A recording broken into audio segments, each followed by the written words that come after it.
I hope that my mouth can keep up with it tonight, because the language in it is a little bit tripping. Just, it's very old-fashioned. Very old-fashioned. Hopefully my brains can keep up too. Hello! Hi over on the YouTube. Hi Duke and Sean. Here, let me pin that. Let me pin that. God damn it, bitch. You're supposed to be helping me, not punishing me. I am a cunning linguist. Thank you. Thank you. Also, how's it sounding? I've turned down the gain and all, but so it should be sounding decent. You are helping? Okay, alright. Hello, YouTube. Hello. We have been, you know, chatting for about an hour over on Twitch, but we are just about to dive into the reading portion of the stream, because thank God our last Wizard of Oz book is concluded. We got 2 bingos from our Wizard of Oz bingo board. We will read the next one, but not for like, maybe in like a couple months, you know? We need a bit of a break from that. Hey, Mixed Boy, hello. It's weird hearing you say hi to me in 2 different speakers, mobile and PC. Well, I'm everywhere, I guess. Duke, right. Oh, so you've got one on your phone and one on your PC. Durgo, that means a whole lot. Thank you so much. Yes, if any of you don't know this, if you are able to open up the YouTube stream like in another window, or like Durgo is doing like on another device, that actually really helps with the watch hours that we need to move towards our goal of unlocking the YouTube partnership. So no pressure, you know, only if it's still enjoyable, but just letting you know that that is a thing that does help, as does the whole, you know, dropping a like or whatever. Man, you don't have to say shit like this on Twitch, you know? Like, I don't know. Sorry if it comes off like... Ooh.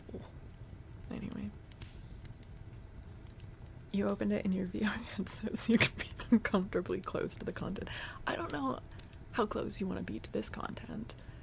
The boys are getting pretty rowdy in Sherwood. Hi, Uncle Gamer. Good to see you. And Judo Dad. Hello. We survived bomb number 7. I feel like I need to get like some of those like actors like voice exercises to do before reading something like this. Hi Debreen, hello. But yeah, we started this last Monday for we do a monthly bonus stream that's either a Mythology Monday or a Folklore Friday. Same content, just depending on what day of the week I do it on. And we read some stories about Robin Hood from the Merry Adventures of Robin Hood. And we had so much fun with it. You guys asked that we keep reading it instead of, you know, packing it up after the monthly bonus stream. Hi, Cinchobi, hello. Can you see me spamming all the hearts and shit? Is that you? Thank you. I can see it, actually. I have the YouTube window open on my second monitor with the chat like right by the edge, so I can always see those being spammed out of the corner of my eye, and it's like such lovely little dopamine hits when I see it. So it doesn't say who's doing it, but I do see it, and I do very much appreciate it. Hi Buddha. Hi Buddha over on the YouTube. Thank you guys. Big fan. Well, thank you very much. Carpal tunnel got you. Yeah, don't hurt yourself. Pulled into your driveway? Heck yeah, you made it on time for stories.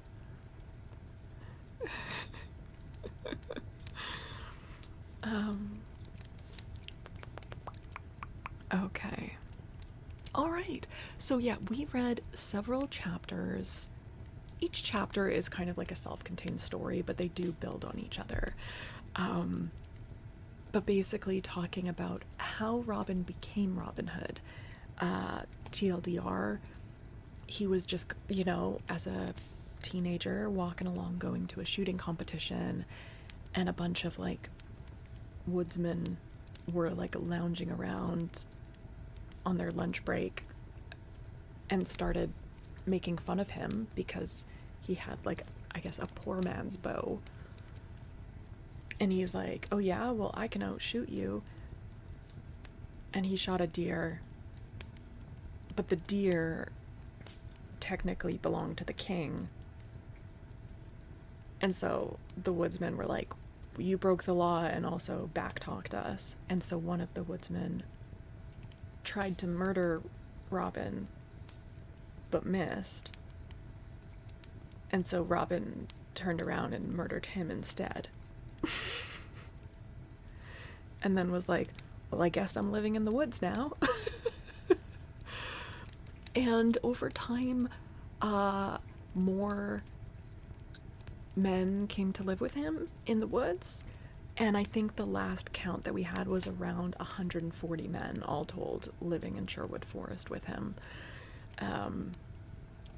Now, the Sheriff of Nottingham, honestly, at the beginning of the stories, is not like a particularly wicked man. He is obviously in the way that any like privileged, richer, landlordy type is gonna be, but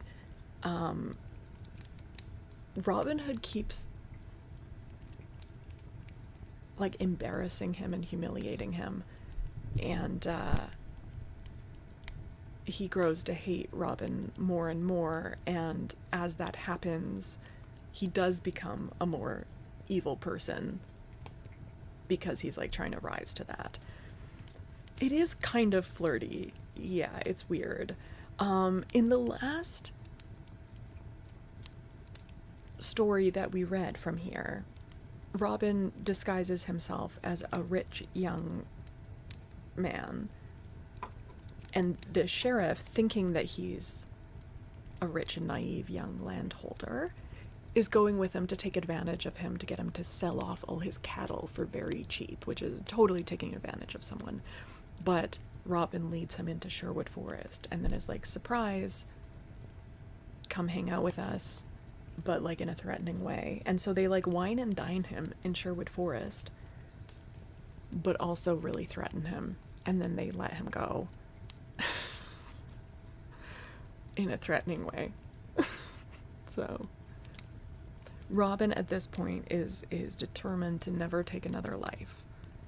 But he does like beating people up, and also he keeps like losing the fights, and then when he loses the fight, he like blows on his little horn, and then all his merry men jump out of the bushes, and so then he ends up winning because he has a bunch of backup. They took 300 pounds from him. Yeah. Fun and flirty adventures for stout boy summer. Oh yes, everyone is described as stout and lusty. Yeah. Hi, Pierre. Is anyone going to quote Robin Hood Men in Tights? It's happened a couple times, not as much as I expected, but Hi, Wellwood has a penchant for weaponized spoons. That would be amazing if that actually showed up in like some of the OG literature. Like I'm like 99.99% sure that was invented for the movie, but that would be crazy if there was like a reference. I love finding out that screenwriters like really did their research, you know? Oh yeah, there was wait, this was the same story. Robin Hood, just for funsies, because he's bored, decides to just like be a butcher for a day and goes and like sells his meat at the market. and is just like giving his meat away for free if you're pretty and will kiss him. So anyway, this story is called Little John Goes to Nottingham Fair. Phrasing, that's how the book phrased it. That's how the book phrased it. A good dating strategy? I don't know. I don't think any of them, like, continued dating him. I think they just got some free meat. Butch. Or even Butcher. Alright. Little John goes to Nottingham Fair. Spring had gone since the sheriff's feast in Sherwood, and summer also, and the mellow month of October had come.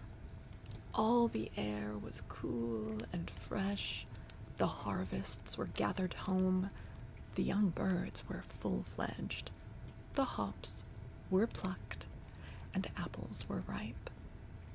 But though time had so smoothed things over that men no longer talked of the horned beasts that the sheriff wished to buy, he was still sore about the matter, and could not bear to hear Robin Hood's name spoken in his presence.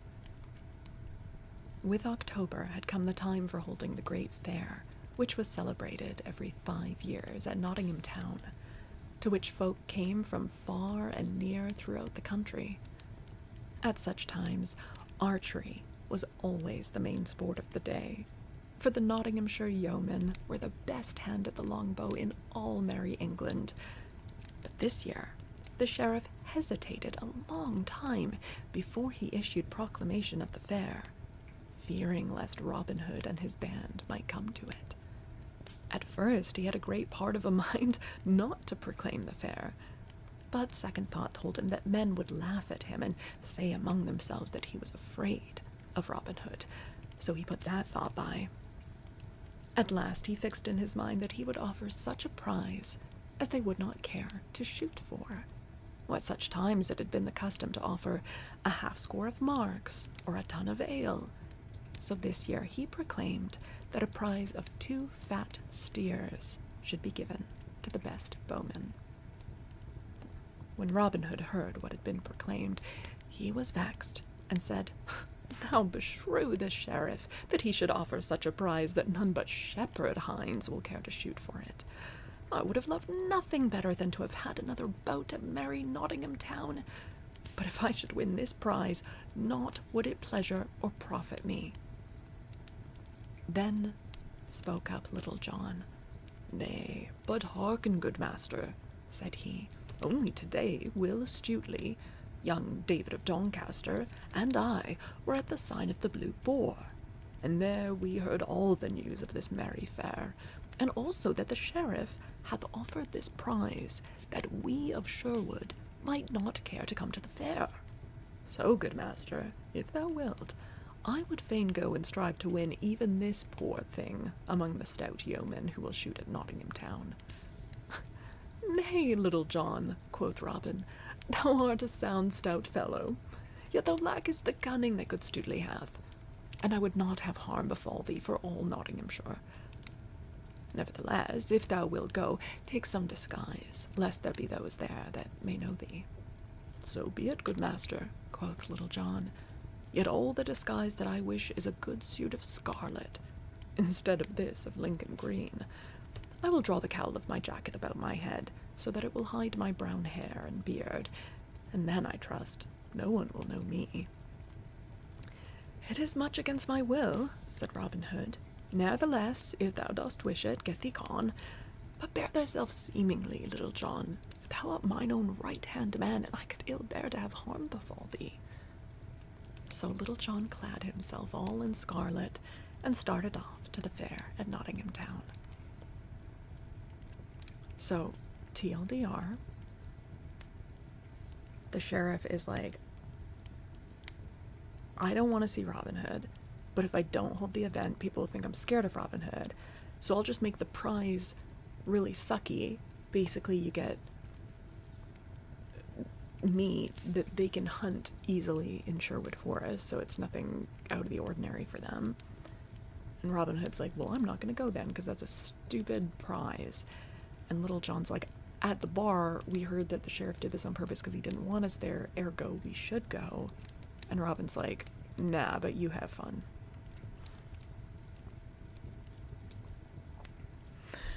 Right merry were these fair days at Nottingham, when the green before the great town gate was dotted with booths, standing in rows, with tents of many-coloured canvas, hung about with streamers and garlands of flowers, and the folk came from all the countryside, both gentle and common. In some booths there was dancing to merry music, in others flowed ale and beer, and in others yet again sweet cakes and barley sugar were sold, and sport was going outside the booths also, where some minstrels sang ballads of the olden times, playing a second upon the harp, or where the wrestlers struggled with one another within the sawdust ring. But the people gathered most of all around a raised platform where stout fellows played at quarterstaff. Hi, Shay. About with the streamers. And Darth Parmeus, hello, hello. Good to see you. Take a drink every time they say Lincoln Green. And stout. Yeah. Yeah.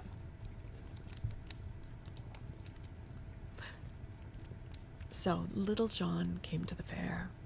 All scarlet were his hose and jerkin. Stop it. And scarlet was his cowled cap, with a scarlet feather stuck in the side of it. Over his shoulders was slung a stout bow of yew, and across his back hung a quiver of good round arrows. Many turned to look after such a stout, tall fellow, for his shoulders were broader by a palm's breadth than any that were there, and he stood a head taller than all the other men. The lasses also looked at him askance, thinking they had never seen a lustier youth. Why did I think that Little John was, like, older? I was picturing him, like not old, but, like, around, like, 40. I don't know. Apparently, no, he's a lusty youth. Again, in this context, lusty just means, like, healthy and energetic, okay? Okay? Godliest Father, thank you for the resub. Oh my goodness. Thank you so much. How are you doing? It's good to see you. First of all, he went to the booth where stout ale was sold. Dude, needs some new adjectives. Even the ale is stout. We would be wasted if we were playing a drinking game. First of all, he went to the booth where stout ale was sold, and, standing aloft on a bench, he called to all that were near him to come and drink with him. "Hey, sweet lads," cried he, "who will drink ale with a stout yeoman? Come all, let us be merry, for the day is sweet, and the ale is tingling. Come hither, good yeoman, and now, for not a farthing shall one of you pay. Nay, turn hither, thou lusty beggar, and thou jolly tinker, for all shall be merry with me." Thus he shouted, and all crowded around, laughing, while the brown ale flowed, and they called Little John a brave fellow, each swearing that he loved him as his own brother, for when one has entertainment with nothing to pay, one loves the man that gives it to one. Then he strolled to the platform where they were at cudgel play, for he loved a bout at quarterstaff as he loved meat and drink. And here befell an adventure that was sung in ballads throughout the mid-country for many a day. One fellow there was that cracked crowns of everyone. One fellow there was that cracked crowns of everyone who threw cap into the ring. This was Eric a Lincoln, of great renown, whose name had been sung in ballads throughout the countryside. When Little John reached the stand, he found none fighting, but only bold Eric walking up and down the platform, swinging his staff and shouting lustily, "Now, who will come and strike a stroke for the lass he loves the best, with a good Lincolnshire yeoman? How now, lads, step up, or else the lass's eyes are not bright hereabouts, or the blood of Nottingham youth is sluggish and cold. Lincoln against Nottingham, say I, for no one hath put foot upon the boards this day, such as we of Lincoln call a cudgel player." At this, one would nudge another with his elbow, saying, "Go thou, Ned," or "Go thou, Thomas," but no lad cared to gain a crack crown for nothing. Presently Eric saw where Little John stood among the others, a head and shoulders above them all, and he called to him loudly, "Hallo, thou long-legged fellow in scarlet! Broad are thy shoulders, and thick thy head. Is not thy lass fair enough for thee to take cudgel in hand for her sake? In truth, I believe that Nottingham men do turn to bone and sinew, for neither heart nor courage have they. Now, thou great lout, wilt thou not twirl staff for Nottingham?"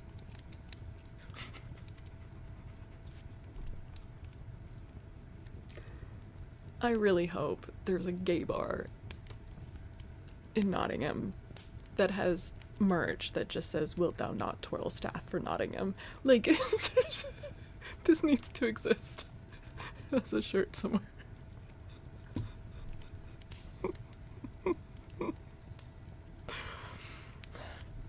"Aye," quoth Little John, "had I but mine own good staff here, it would pleasure me hugely to crack thy knave's pate, thou saucy braggart. I wot it would be well for thee, and thy coxcomb were cut."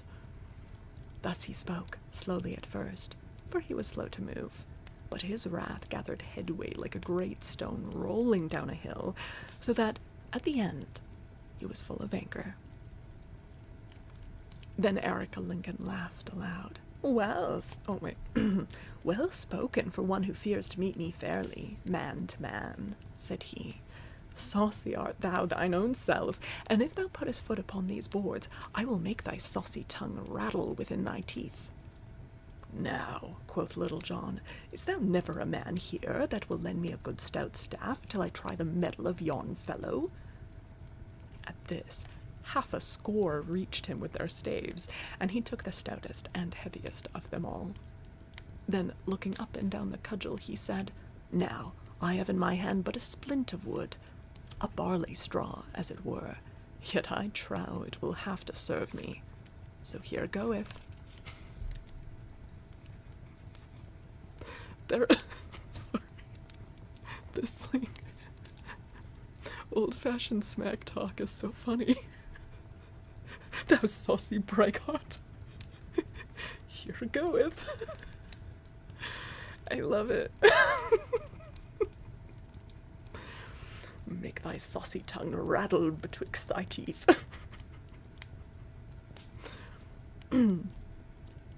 Then each man stood in his place and measured the other with fell looks, until he that directed the sport cried, "Play!" At this they stepped forth, each grasping his staff tightly in the middle. Then those that stood around saw the stoutest game of quarterstaff that e'er Nottingham town beheld. Well, at first, Eric Lincoln thought that he would gain an easy advantage, so he came forth, as if he would say, "Watch, good people, how that I carve you this cockerel right speedily." But he presently found it to be no such speedy matter. Right deftly he struck, and with great skill of fence. But he had found his match in Little John. Once, twice, thrice he struck, and 3 times Little John turned the blows to the left hand and to the right. Then quickly, and with a dainty backhanded blow, he rapped Eric beneath his guard so shrewdly that it made his head ring. Again. Then Eric stepped back to gather his wits, while a great shout went up, and all were glad that Nottingham had cracked Lincoln's crown, and thus ended the first bout of the game. Hi, Queen Toasty, hello! How's it going? How are you? We miss you. How you doing? This is the funnest smack talk.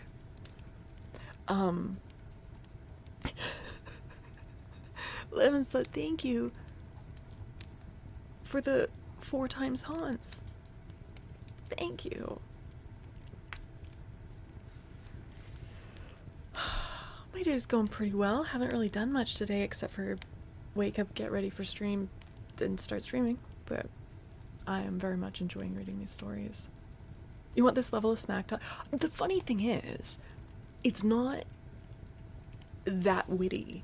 It's very basic, but it's just in old-fashioned language, so it sounds fancy, but it is the most basic-ass shit that they're saying to each other. Like, oh, you think you're a big man? I'm gonna hit you. No, I'm gonna hit you. Like, it's so dumb. Like, it's not actually intelligent banter. It's just, we nowadays associate that language with being, like, fancier. But this was just, they're just peasant men, like, barbing each other. Yeah. Yeah, exactly. The language sounds really nice to us, but it's super casual. Yeah.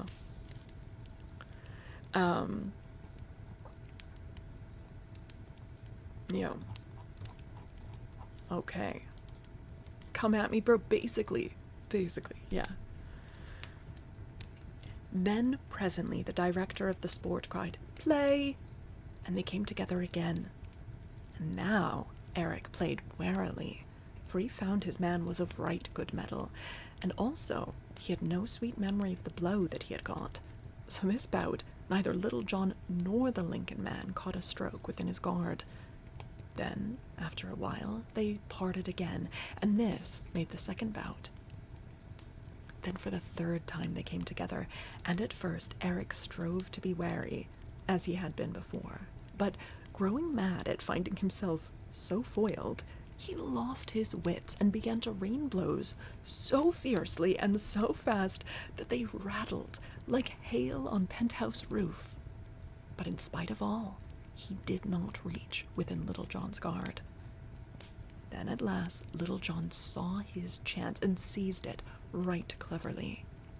Once more, with a quick blow, he rapped Eric beside the head, and ere he could regain himself, Little John slipped his right hand down to his left, and, with a swinging blow, smote the other so sorely upon the crown that down he fell, as though he would never move again. This is brutal. Imagine, like, just being hit over the head with, like, a staff, solid wood, by a big strong man. This is insane sport. Pie Swarm, welcome in. Wait, Pie Swarm? Probably Pie Swarm, right? Not Pie Swarm. Hello. Either way, welcome and thank you for the follow.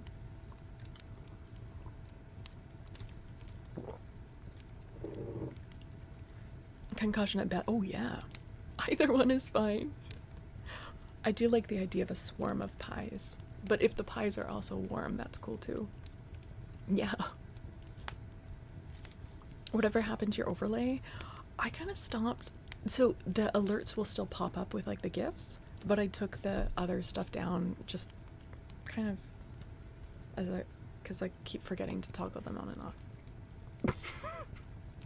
You like the name for the double meaning? Hell yeah. We do love a double entendre. A swarm of warm pies was your last week. Oh, for Thanksgiving? Hell yeah. It looks better like this for YouTube. Yeah, so the original plan was to toggle off the overlay when also live on YouTube. But then I just like kept forgetting to toggle it back on, so now it's just off. But things still pop up, like it's just the activity feed mainly. Yeah. Okay. Then the people shouted so loud that folk came running from all about to see what was the ado. Well, Little John leapt down from the stand and gave the staff back to him that had lent it to him. And thus ended the famous bout between Little John and Erica Lincoln of great renown. But now, the time had come when those who were to shoot with the longbow were to take their places. So the people began flocking to the butts, where the shooting was to be. Near the target, in a good place, sat the sheriff, upon a raised dais, with many gentlefolk around him. When the archers had taken their place, the herald came forward and proclaimed the rules of the game, and how each should shoot 3 shots, and to him that should shoot the best, the prize of 2 fat steers was to belong. A score of brave shots were gathered there, and among them some of the keenest hands at the longbow in Lincoln and Nottinghamshire. And among them, Little John stood taller than all the rest. "Who is yon stranger, clad all in scarlet?" said some, and others answered, "Oh, it is he that hath but now so soundly cracked the crown of Eric Lincoln." Thus the people talked among themselves, until at last it reached even the sheriff's ears. "To the butts! Send thy shaft into yonder butt."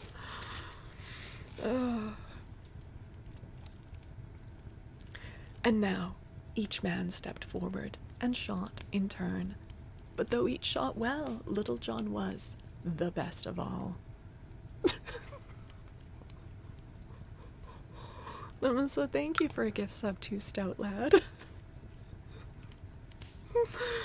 Oh goodness. Pirate Pyramid.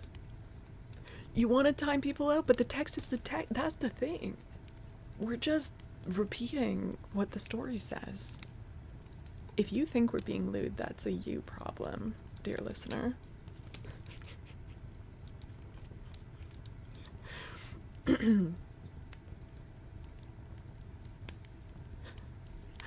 And now each man stepped forward and shot in turn. But though each shot well, Little John was the best of all, for 3 times he struck the clout, and once only the length of a barleycorn from the center.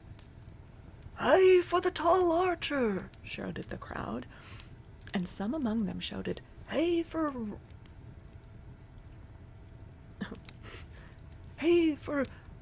Reynold Greenleaf," for this was the name that Little John had called himself that day. Then the sheriff stepped down from the raised seat and came to where the archers stood, while all doffed their caps that saw him coming. He looked keenly at Little John, but did not know him, though he said after a while, "How now, good fellow? Methinks there is that about thy face that I have seen a while." "Oh, mayhap it may be so," quoth Little John, "for often have I seen your worship." And as he spoke, he looked steadily into the sheriff's eyes, so that the latter did not suspect who he was.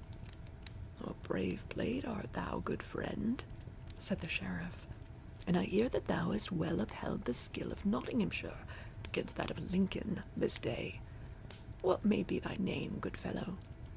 "Men do call me Reynold Greenleaf, your worship," said Little John, and the old ballad that tells of this adds, "So in truth was he a green leaf, but of what manner of tree the sheriff wotted not." Sounds like a great ballad. "Now, Reynold Greenleaf," quoth the sheriff, "thou art the fairest hand at the longbow that mine eyes ever beheld, next to that false knave Robin Hood, from whose wiles heaven forfend me. Wilt thou join my service, good fellow? Thou shalt be paid right well. For 3 suits of clothes shalt thou have a year, with good food, and as much ale as thou canst drink. And besides this, I will pay thee 40 marks each Michaelmastide." "Oh, then here stand I a free man, and right gladly will I enter thy household," said Little John, for he thought he might find some merry jest should he enter the sheriff's service. Slipknot Man, thank you for the resub. Oh my goodness, thank you so much. It's good to see you. How are you doing? 3 suits is the same as Robin offered. Yeah, but Robin specifically offered 3 suits in Lincoln Green. these would be in a different color. I guess that's the standard benefit, yeah. And a bonus at Michaelmastide.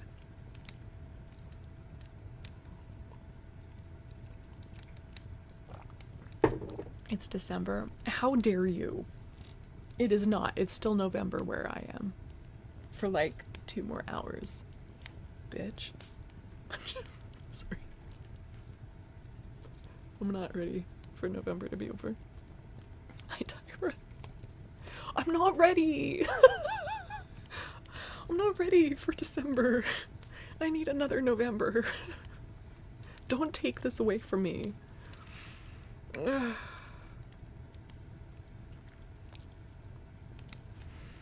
Do their clothes just fall apart after 4 months? I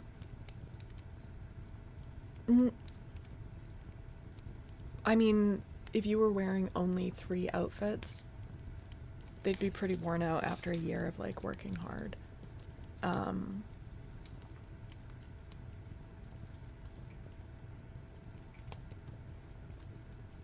Yeah.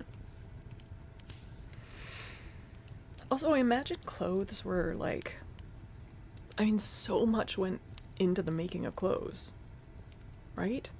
Like, it would have to go from through several parts of the manufacturing process. Obviously, it still does, but it's been, like, industrialized to a degree that we can make clothing very cheaply now. But yeah, it would have been a lot.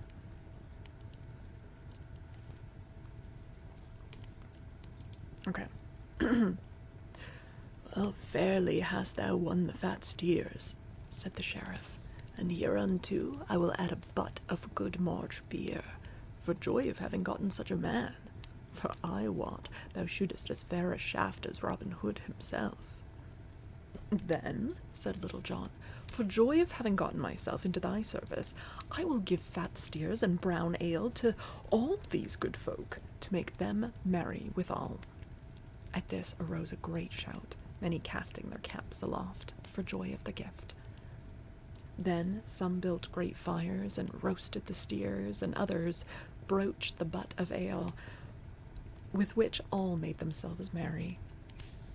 Then, when they had eaten and drunk as much as they could, and when the day had faded, and the great moon arose all red and round over the spires and towers of Nottingham town, they joined hands and danced around the fires to the music of bagpipes and harps.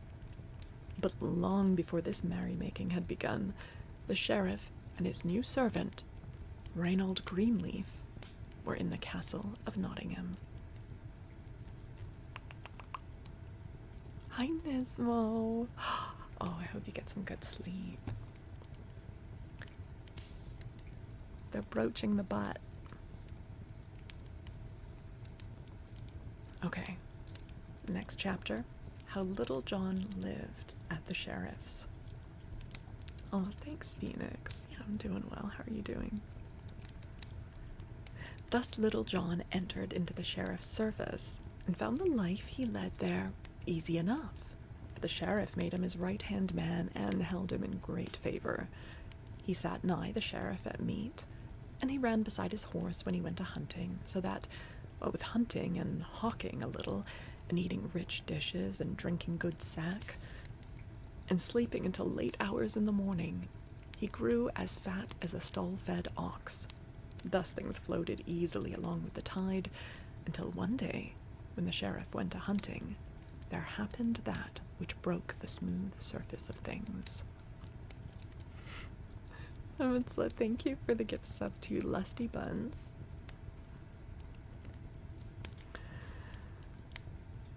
This morning, the sheriff and many of his men set forth to meet certain lords, to go a-hunting. He looked all about him for his good man, Reynold Greenleaf, but not finding him, was vexed, for he wished to show Little John's skill to his noble friends. As for Little John, he lay abed, snoring lustily, till the sun was high in the heavens. At last he opened his eyes and looked about him, but did not move to arise. Brightly shone the sun in at the window, and all the air was sweet with the scent of woodbine that hung in sprays about the wall without, for the cold winter was past, and spring was come again. And Little John lay still, thinking how sweet was everything on this fair morn. Just then he heard, faint and far away, a distant bugle note sounding thin and clear. The sound was small, but like a little pebble dropped into a glassy fountain, it broke all the smooth surface of his thoughts until his whole soul was filled with disturbance. His spirit seemed to awaken from its sluggishness, and his memory brought back to him all the merry greenwood life, how the birds were singing blithely there this bright morning, and how his loved companions and friends were feasting and making merry, or perhaps talking of him with sober speech, for when he first entered the sheriff's service, he did so in jest. But the hearthstone was warm during the winter, and the fare was full, and so he had abided, putting off from day to day his going back to Sherwood, until 6 long months had passed. But now he thought of his good master, and of Will Stutely, whom he loved better than anyone in all the world, and of young David of Doncaster, whom he had trained so well in all manly sports, till there came over his heart a great and bitter longing for them all, so that his eyes filled with tears. Then he said aloud, "Here I grow fat like a stall-fed ox, and all my manliness departeth from me, will I become a sluggard and dolt. But I will arouse me, and go back to mine own dear friends once more, and never will I leave them again till life doth leave my lips." So saying, he leapt from bed, for he hated his sluggishness now. Hi, Cooked Biscuit. Hello. I mean, that makes sense. He just wanted a cozy bed for the winter.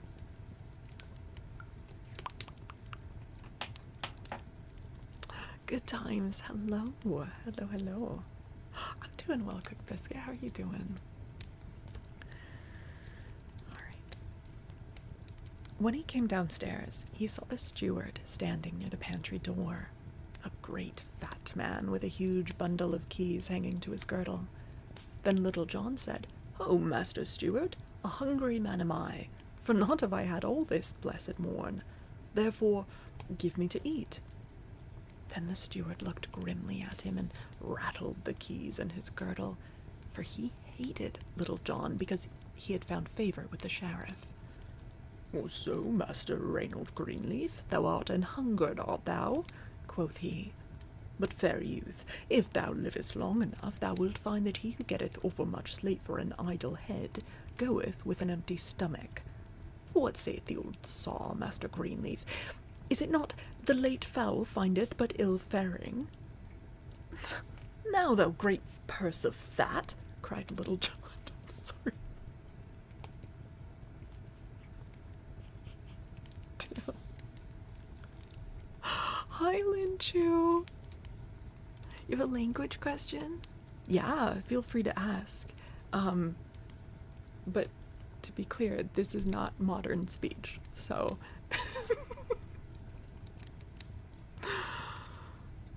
What does it mean, I will arouse me? Okay, so nowadays, we kind of primarily use the word arouse to mean, like, sexually arouse, but it also still has the meaning, like, it could be interchangeable with just the word rouse. So I will arouse me means I'm gonna get out of bed in this context. It's just that we stopped using it interchangeably with rouse. We would say, like, he's roused by a loud noise, but you could equally say he was aroused by a loud noise. That doesn't mean he was turned on by it. I think it's probably best that we split them up so that it's a little more clear. But in older texts, it will be a bit more confusing.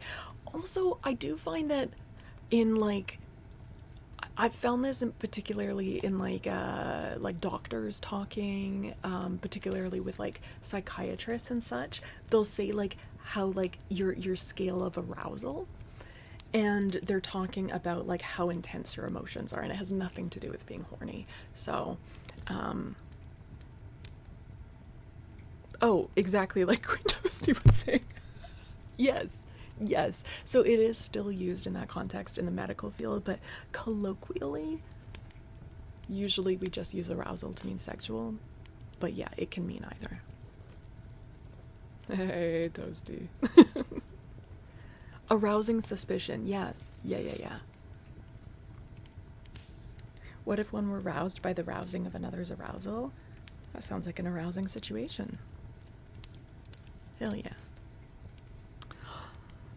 Yeah, also welcome in, parasocial enjoyer.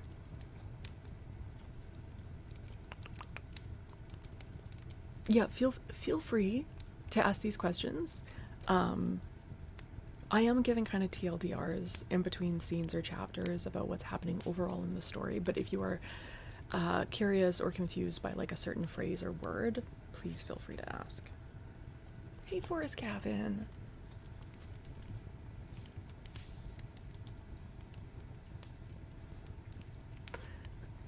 Now, thou great purse of fat, cried Little John, I ask thee not for fool's wisdom, but for bread and meat. Who art thou that thou shouldst deny me to eat? By St. Dunstan, thou hadst best tell me where my breakfast is, if thou wouldst save broken bones.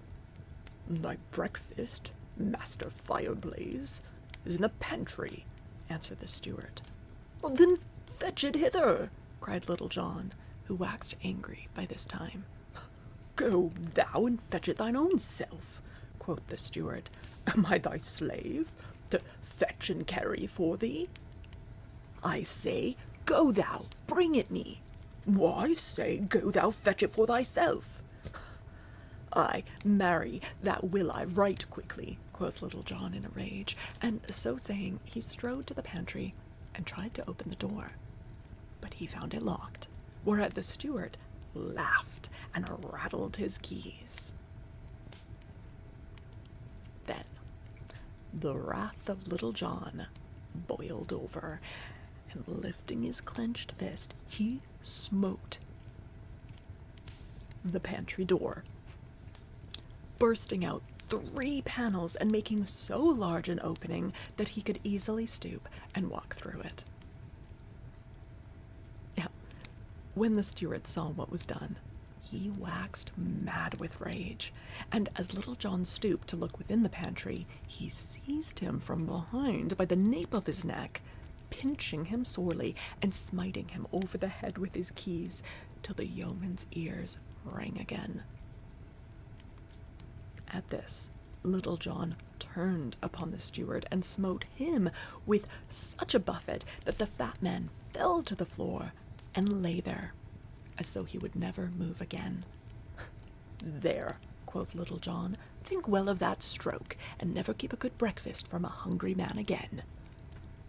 So saying, he crept into the pantry and looked about him to see if he could find something to appease his hunger. He saw a great venison pasty and 2 roasted capons, beside which was a platter of plover's eggs. Moreover, there was a flask of sack and one of canary, a sweet sight to a hungry man. These he took down from the shelves and placed upon a sideboard, and prepared to make himself merry. Now the cook, in the kitchen across the courtyard, heard the loud talking between Little John and the steward, and also the blow that Little John struck the other. So he came running across the court and up the stairway to where the steward's pantry was, bearing in his hands the spit with the roast still upon it. Meanwhile, the steward had gathered his wits about him and risen to his feet, so that when the cook came to the steward's pantry, he saw him glowering through the broken door at Little John, who was making ready for a good repast, as one dog glowers at another that has a bone. And when the steward saw the cook, he came to him, and putting one arm over his shoulder, "Oh, alas, sweet friend," quoth he, for the cook was a tall, stout man. "Seest thou what that vile knave Reynold Greenleaf hath done? He hath broken in upon our master's goods, and hath smitten me a buffet upon the ear, so that I thought I was dead. Good cook, I love thee well, and thou shalt have a good pottle of our master's best wine every day, for thou art an old and faithful servant. Also, good cook, I have 10 shillings that I mean to give as a gift to thee. But hatest thou not to see a vile upstart like this Reynold Greenleaf taking it upon himself so bravely?" "Aye, marry that I do," quoth the cook boldly, for he liked the steward because of his talk of the wine and of the 10 shillings. "We'll get thee gone straightway to thy room, and I will bring out this knave by his ears." So saying, he laid aside his spit and drew the sword that hung by his side, whereupon the steward left as quickly as he could, for he hated the sight of naked steel. Then the cook walked straight away to the broken pantry door, through which he saw Little John tucking a napkin beneath his chin and preparing to make himself merry. "Why, how now, Reynold Greenleaf?" said the cook. "Thou art no better than a thief, I wot. Come thou straight forth, man, or I will carve thee as I would carve a sucking pig." "Nay, good cook, bear thou thyself more seemingly, or else I will come forth to thy dole. When most times I am as a yearling lamb, but when one cometh between me and my meat, I am a raging lion, as it were." "Lion or no lion," quoth the valorous cook, "come thou straight forth, else thou art a coward heart as well as a knavish thief." "Ha!" cried Little John, "coward's name have I never had. So look to thyself, good cook, for I come forth straight, the roaring lion I did speak of but now." Then he too drew his sword and came out of the pantry. Then, putting themselves into position, they came slowly together, with grim and angry looks. But suddenly Little John lowered his point. "Hold, good cook," said he. "Now, I bethink me it were ill of us to fight with good victuals standing so nigh, such a feast as would befit 2 stout fellows such as we are. Marry, good friend, I think we should enjoy this fair feast ere we fight. What sayest thou, jolly cook?" At this speech, the cook looked up and down, scratching his head in doubt, for he loved good feasting. At last he drew a long breath and said to Little John, "Well, good friend, I like thy plan right well. So, pretty boy, say I, let us feast with all my heart, for one of us may sup in paradise before nightfall." So, each thrust his sword back into the scabbard and entered the pantry. Oh my god. The fact that this is like a whole chapter is so silly and slapstick. Then after they had seated themselves, Little John drew his dagger and thrust it into the pie. "A hungry man must be fed," quoth he. "So, sweet chuck, I help myself without leave." But the cook did not lag far behind, for straightway his hands also were deeply thrust within the goodly pasty. After this, neither of them spoke further, but used their teeth to better purpose. But though neither spoke, they looked at one another, each thinking within himself that he had never seen a more lusty fellow than the one across the board.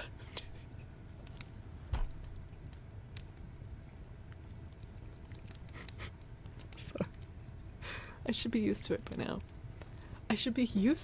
now. This is the source of all the commercials where someone is stealing. Yeah, this is like Lego My Ego, but make it old-fashioned. It's crazy.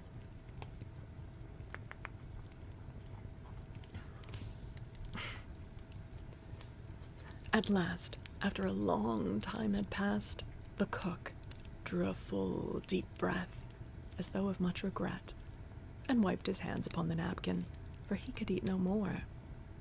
Little John also had enough, for he pushed the pasty aside, as though he would say, "I want thee by me no more, good friend."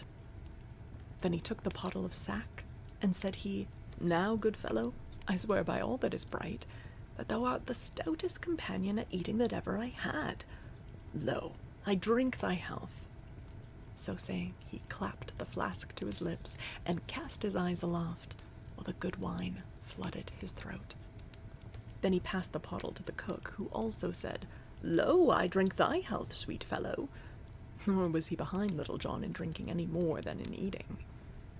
"Now," quoth Little John, "thy voice is right round and sweet, jolly lad. I doubt not thou canst sing a ballad most blithely." "Canst thou not?" "Oh, truly, I have trolled one now and then," quoth the cook. "Yet I would not sing alone." "Nay, truly," said Little John, "that were but ill courtesy. Strike up thy ditty, and I will afterward sing one to match it, if I can." "So be it, pretty boy," quoth the cook. "And hast thou e'er heard the song of the deserted shepherdess?" "Truly, I know not," answered Little John, "but sing thou, and let me hear." Then the cook took another draught from the pottle, and clearing his throat, sang, right sweetly, the song of the deserted shepherdess. Oh, hell no. No! It's so long. No.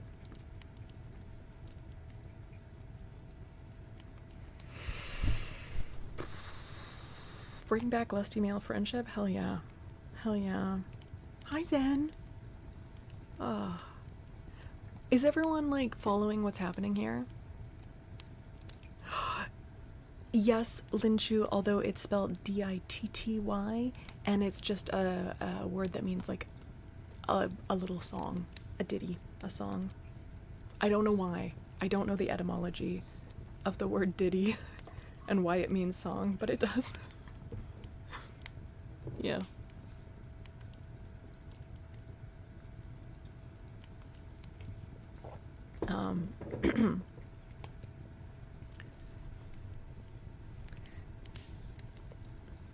The song of the... Can I just read it? The song of the deserted shepherdess. In Lenten time, when leaves wax green and pretty birds begin to... Well, I don't know how to do, like, my bard core isn't strong enough. In Lenten time, when leaves wax green and pretty birds begin to mate, and lark-cloth sing and thrush, I ween, and stock-dove cooeth soon and late, fair Phyllis sat beside a stone, and thus I heard her make her moan. "O willow, willow, willow, willow, I'll take me of thy branches fair, and twine a wreath to deck my hair. The thrush hath taken him a she, the robin too, and eke the dove. My robin hath deserted me, and left me for another love. So here by brookside all alone, I sit me down and make my moan. O willow, willow, willow, willow, I'll take thee of thy branches fair, and twine a wreath to deck my hair.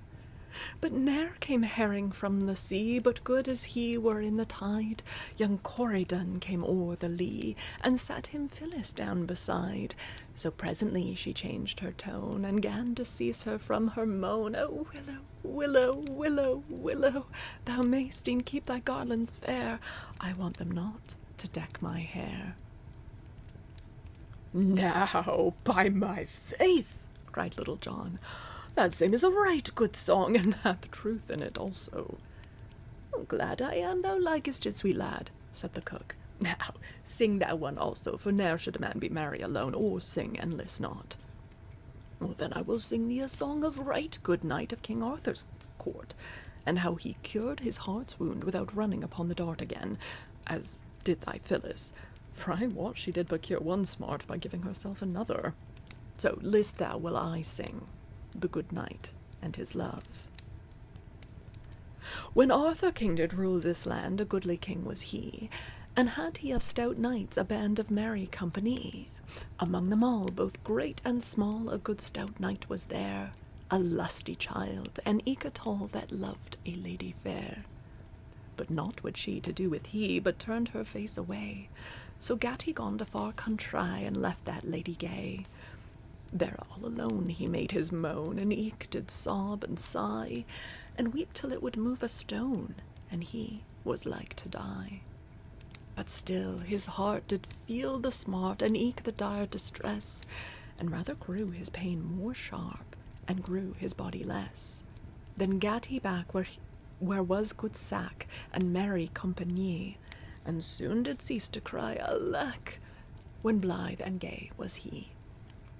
From which I hold, and feel full bold to say, and eke believe, that gin the belly go not cold, the heart will cease to grieve. A lusty okay. The TLDR of that song is, it's about King Arthur, and his heart is broken, and he got over it by getting drunk. That gin the belly go not cold, the heart will cease to grieve. If you drink enough, you'll feel better. That's what that song is about.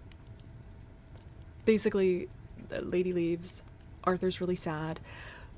So the word sack, and I know it's coming in a lot of humorous phrases of like, he drained the sack, or drank deeply of the sack. The sack is like wine, is liquor. It's not an eek. It's an eek.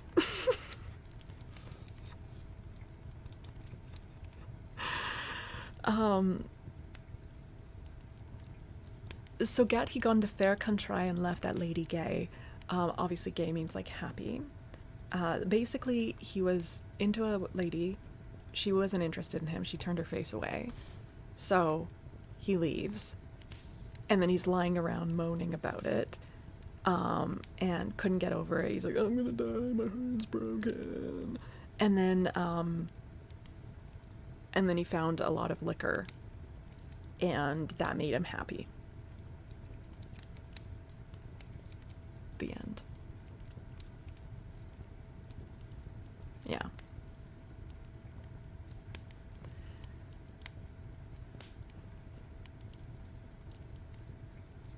And the first song is about a young lady, a shepherdess, and it's talking about how like it's springtime and things are coming into bloom, and she doesn't have a man, so she's sitting around and like being like, I don't need no man, I'm gonna put this pretty foliage in my hair and that'll be great. And she's making like willow branches in her hair, and she's like, all the birds are getting it on, and but I guess the dude she was in love with went off with some other girl, so she's sitting around, you know, it's fine, I'll just make a willow crown. But then a dude, I don't know if it's the same dude as before, but a boy comes and sits beside her, and now she's like, willow garlands? What willow garlands? I'm fine.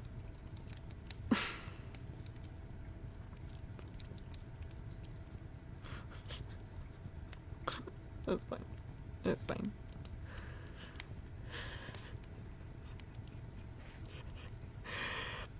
Okay, sack. Oh, it is specifically sherry. Okay. An alteration of French vin sec, dry wine. Okay, that makes sense. From Latin siccus, dry, yeah. Originally of strong, light-colored wine from Spain and the Canaries. And it did mention sack and canary, so yeah, okay. OED notes that the vowel is not a normal development from the original sec. So it's unusual that it became sack? Is that what they're saying?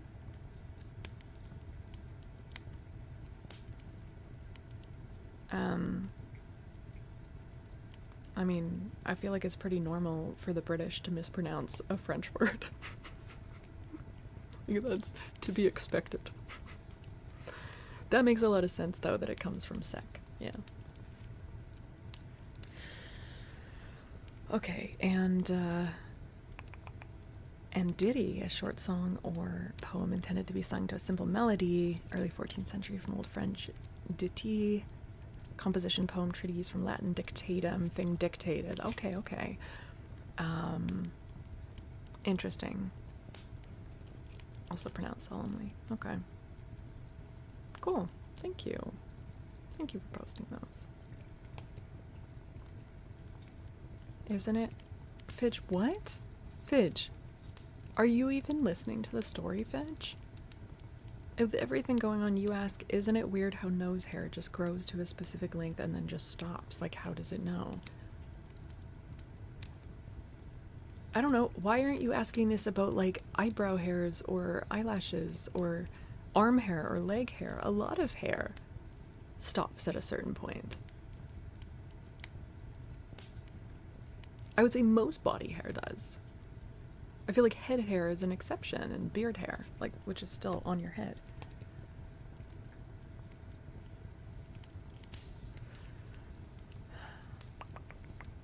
Dry Sack is a brand of blended medium dry sherry from the Jerez region of Spain, produced by Williams and Humbert. It has an amber color with aromas and flavors of roasted nuts,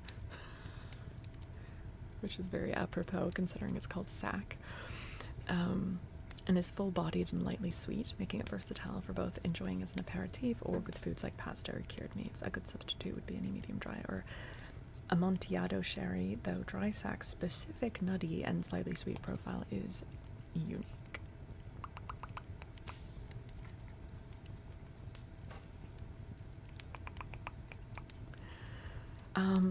Godless Judge, welcome in. Welcome. Thank you for the follow. Okay, let's see. So basically,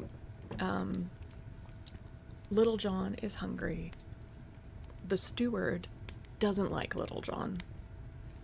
And so he's taking this opportunity to, like, flex power over him. And he's like, I've got the keys and you slept in so you don't get to eat. And Little John is like, are you fucking serious? Give me some food.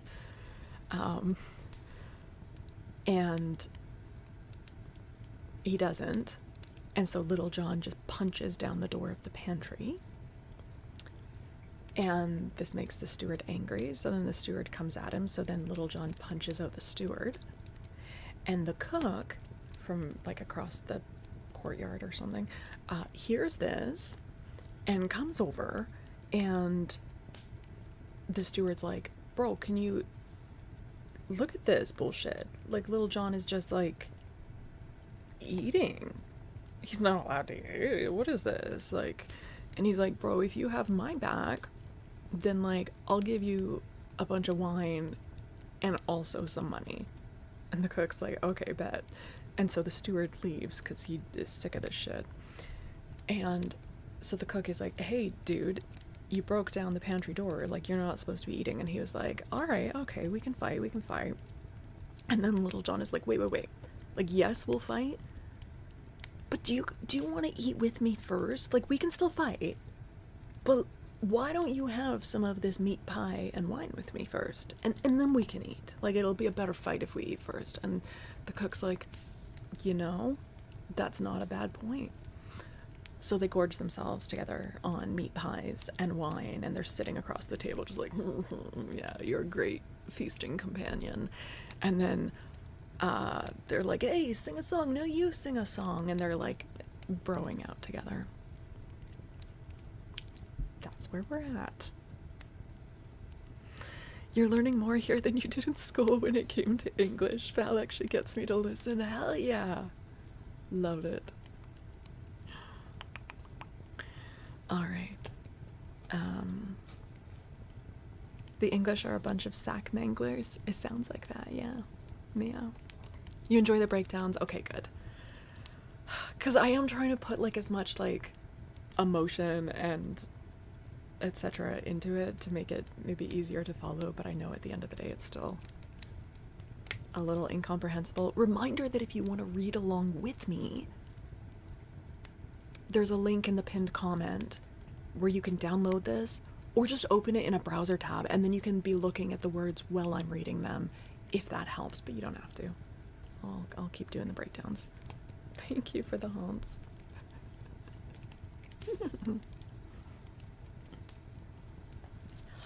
Now, by my faith, cried the cook, as he rattled the pottle against the sideboard, I like the same song hugely, and eke the motive of it, which lieth like a sweet kernel in a hazelnut. Now, thou art a man of shrewd opinions, quoth Little John, and I love thee truly as thou wert my brother. And I love thee too. They're just drunk now. And I love thee too. Oh, but the day draweth on, and I have my cooking to do ere our master cometh home. So let us e'en go and settle this brave fight we have in hand. Ay, marry, quoth Little John, and that right speedily. Never have I been more laggard in fighting than in eating and drinking. So, come now, straight forth into the passageway, where there is good room to swing a sword, and I will try to serve thee. And then they both stepped forth into the broad passage that led to the steward's pantry, where each man drew his sword again, and without more ado, fell upon the other, as though he would hew his fellow limb from limb. Then their swords clashed upon one another with great din, and sparks flew from each blow in showers. So they fought, up and down the hall, for an hour and more, neither striking the other a blow, though they strove their best to do so, for both were skillful at the fence. So nothing came of all their labor. Ever and anon they rested, panting. Then, after getting their wind, at it they would go again more fiercely than ever. At last Little John cried aloud, "Hold, my good cook," whereupon each rested upon his sword, panting. "Now, will I make my vow," quoth Little John. "Thou art the very best swordsman that ever mine eyes beheld. Truly, I had thought to carve thee ere now." "And I had thought to do the same by thee," quoth the cook, "but I have missed the mark somehow." "Now, I have been thinking within myself," quoth Little John, "what we are fighting for, but albeit I do not rightly know." "Why, no more do I," said the cook. "I bear no love for that pursy steward, but I thought that we had engaged to fight with one another, and that it must be done." "Now," quoth Little John, "it doth seem to me that, instead of striving to cut one another's throats, it were better for us to be boon companions. What sayst thou, jolly cook? Wilt thou go with me to Sherwood Forest, and join with Robin Hood's band? Thou shalt live a merry life within the woodlands, and 70 good companions shalt thou have, one of whom is mine own self. Thou shalt have 3 suits of Lincoln green each year, and 40 marks in pay." "Now, thou art a man after mine own heart," cried the cook right heartily, "and as thou speakest of it, that is the very service for me. I will go with thee, and that right gladly. Give me thy palm, sweet fellow, and I will be thine own companion from henceforth. What may be thy name, lad?" "Men do call me Little John, good fellow." "How? And art thou indeed Little John, and Robin Hood's own right-hand man? Oh, many a time and oft I heard of thee, but never did I hope to set eyes upon thee. And thou art indeed the famous Little John." And the cook seemed lost in amazement and looked upon his companion with open eyes. "I am Little John indeed, and I will bring to Robin Hood this day a right stout fellow to join his merry band. But ere we go, good friend, it seemeth to me to be a vast pity that, as we have had so much of the sheriff's food, we should not also carry off some of his silver plate to Robin Hood, as a present from his worship." "Aye, merry is it. Merry is it," said the cook, and so they began hunting about, and took as much silver as they could lay hands upon, clapping it into a bag. And when they had filled the sack, they set forth to Sherwood Forest. This is hilarious. Okay, so they start fighting, and this goes on for over an hour, and they're so equally matched, like neither of them lands a blow. And they're also, like, respectful to each other. If one of them's like, "I need a break," they, like, both take a break, and then they get back to it. And then at one point, Little John's like, "Wait, hold up." And he's like, "Yeah, okay. And he's like, no, like, why are we doing this?" And the cook's like, "You know what? I don't fucking know. I hate the steward, too." And Little John's like, "You're fucking awesome. We should be bros." And the cook's like, "Yeah, we should." And Little John's like, "Do you want to come and join the outlaws with me?" And he's like, yeah, that sounds awesome. And he's like, cool, let's go. But, you know, since we've already, like, eaten a bunch of the sheriff's food, shouldn't we, like, steal a bunch of other shit first, too? And the cook's like, we should. So now they're just, like, looting the place before leaving.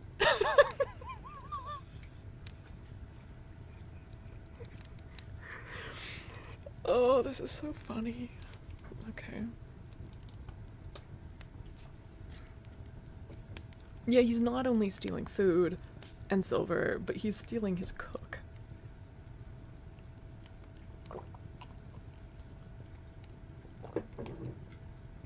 And the cook had heard of Little John, so he's like starstruck as well. The poor cook, he'll be fine, living with 140 other men in Sherwood Forest. Oh yeah, if he's a good cook, he'll be treated well there. And let's not forget the 3 suits a year in Lincoln Green. Pretty big incentivization. Okay. Plunging into the woods, they came at last to the greenwood tree, where they found Robin Hood and 70 of his merry men lying upon the fresh green grass.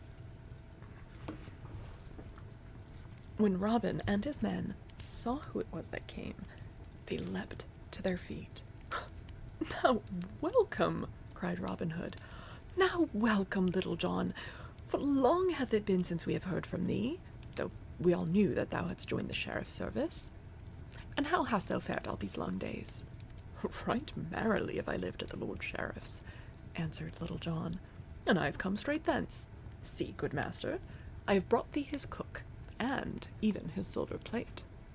Thereupon he told Robin Hood and his merry men that were there all that had befallen him since he had left them to go to the fair at Nottingham town. Then all shouted with laughter, except Robin Hood, but he looked grave. I peer at this. What book is this? This is The Merry Adventures of Robin Hood. Yes.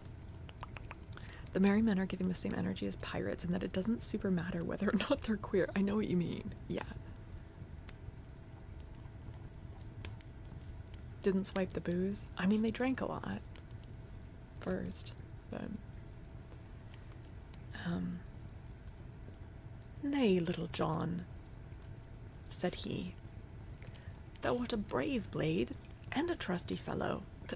I am glad thou hast brought thyself back to us, and with such a good companion as the cook, whom we all welcome to Sherwood. But I like not so well that thou hast stolen the sheriff's plate like some paltry thief. The sheriff hath been punished by us, and hath lost 300 pounds, even as he sought to despoil another. But he hath done naught that we should steal his household plate from him." I'm getting the sense that the household plate's like a big deal. I'm guessing it's silver and probably has like his family crest, or I don't know. I feel like he probably doesn't have a coat of arms, but some sort of like crest on it. That's probably like worth more in significance than just the cost of the actual silver, but I'm totally guessing. Yeah. Commemorative plate. Yeah. Though Little John was vexed with this, he strove to pass it off as a jest. "Nay, good master," quoth he, "if thou thinkest the sheriff gave us not the plate, I will fetch him, that he may tell us with his own lips he giveth it all to us." So saying, he leapt to his feet, and was gone before Robin could call him back. Little John ran for full 5 miles, till he came to where the Sheriff of Nottingham and a gay company were hunting near the forest. When Little John came to the sheriff, he doffed his cap and bent his knee. "God save thee, good master," quoth he. "Why, Reynold Greenleaf," cried the sheriff, "whence comest thou, and where hast thou been?" "I've been in the forest," answered Little John, speaking amazedly, "and there I saw a sight such as ne'er before man's eyes beheld. Yonder I saw a young hart, all in green from top to toe, and about him was a herd of 70 deer, and they too were all of green from head to foot. Yet I dared not shoot, good master, for fear lest they should slay me." Why, how now, Reynold Greenleaf? Cried the sheriff. Art thou dreaming, or art thou mad that thou dost bring me such a tale? So he's saying, so a hart, again, is a stag, a male deer. He's saying that he saw a stag with 60 deer around him. Because a score is 20, 3 scores, 60. But that these deer were green from head to foot. I feel like the sheriff should be clever enough to know that he's talking about, like, Robin Hood and his men, but apparently the sheriff is not clever enough. Nay, I'm not dreaming, nor am I mad, said Little John. And if thou wilt come with me, I will show thee this fair sight, for I've seen it with mine own eyes. But thou must come alone, good master, lest the others frighten them, and they get away. So the party all rode forward, and Little John led them downward into the forest. Now, good master, quoth he at last, we are nigh where I saw this herd. Then the sheriff descended from his horse and bade them wait for him until he should return. And Little John led him forward through a close copse, until suddenly they came to a great open glade, at the end of which Robin Hood sat, beneath the shade of the great oak tree, with his merry men all about him. See, good master sheriff, quoth Little John, yonder is the hart of which I spake to thee. He's not being a snitch, he's being a bully, for sure. Yeah. At this, the sheriff turned to Little John and said, bitterly, Long ago I thought I remembered thy face, but now I know thee. Woe betide thee, Little John, for thou hast betrayed me this day. In the meantime, Robin Hood had come to them. Now welcome, Master Sheriff, said he. Hast thou come today to take another feast with me? Nay, heaven forbid, said the sheriff in tones of deep earnest. I care for no feast, and have no hunger today. Oh, nevertheless, quoth Robin, if thou hast no hunger, maybe thou hast thirst, and well I know thou wilt take a cup of sack with me. But I am grieved that thou wilt not feast with me, for thou couldst have victuals to thy liking, for there stands thy cook. Then he led the sheriff, willy-nilly, to the seat he knew so well beneath the greenwood tree. Ho, lads, cried Robin, fill our good friend the sheriff a right brimming cup of sack, and fetch it hither, for he is faint and weary. Then one of the band brought the sheriff a cup of sack, bowing low as he handed it to him. But the sheriff could not touch the wine, for he saw it served in one of his own silver flagons, on one of his own silver plates. How now, quoth Robin, dost thou not like our new silver service? We've gotten a bag of it this day. So saying, he held up the sack of silver that Little John and the cook had brought with them. Then the sheriff's heart was bitter within him. But not daring to say anything, he only gazed upon the ground. Robin looked keenly at him for a time before he spoke again. Then said he, Now, Master Sheriff, the last time thou camest to Sherwood Forest, thou didst come seeking to despoil a poor spendthrift, whom thou hast wronged in any way. Therefore, take thou thine own again, nor will I dispossess thee today of so much as 1 farthing. Come with me, and I will lead thee from the forest back to thine own party again.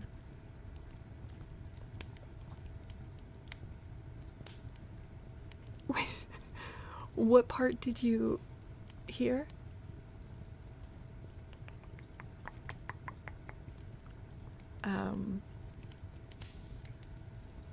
When he's saying despoil, that also does not have a sexual meaning. Not sexual. He was just trying to, like, get money from him. Okay.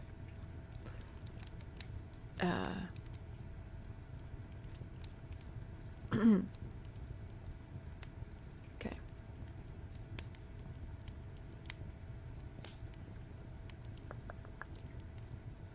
And thou wert despoiled thine own self, But now thou comest seeking to do no harm, nor do I know that thou hast despoiled any man. I take my tithes from fat priests and lordly squires, to help those that they despoil, and to raise up those that they bow down. But I know not that thou hast tenants of thine own, whom thou hast wronged in any way. Therefore take thou thine own again, nor will I dispossess thee today of so much as 1 farthing. Come with me, and I will lead thee from the forest back to thine own party again. I think I missed a page, my first read through there. So, good old robbery, yeah. Then, slinging the bag upon his shoulder, he turned away, the sheriff following him, all too perplexed in mind to speak. So they went forward until they came to within a furlong of the spot where the sheriff's companions were waiting for him. Then Robin Hood gave the sack of silver back to the sheriff. Take thou thine own again, he said, and hearken to me, good sheriff. Take thou a piece of advice with it. Try thy servants well, ere thou dost engage them again so readily. Then turning, he left the other standing bewildered, with the sack in his hands. He's basically saying, like, do some fucking research before you hire someone.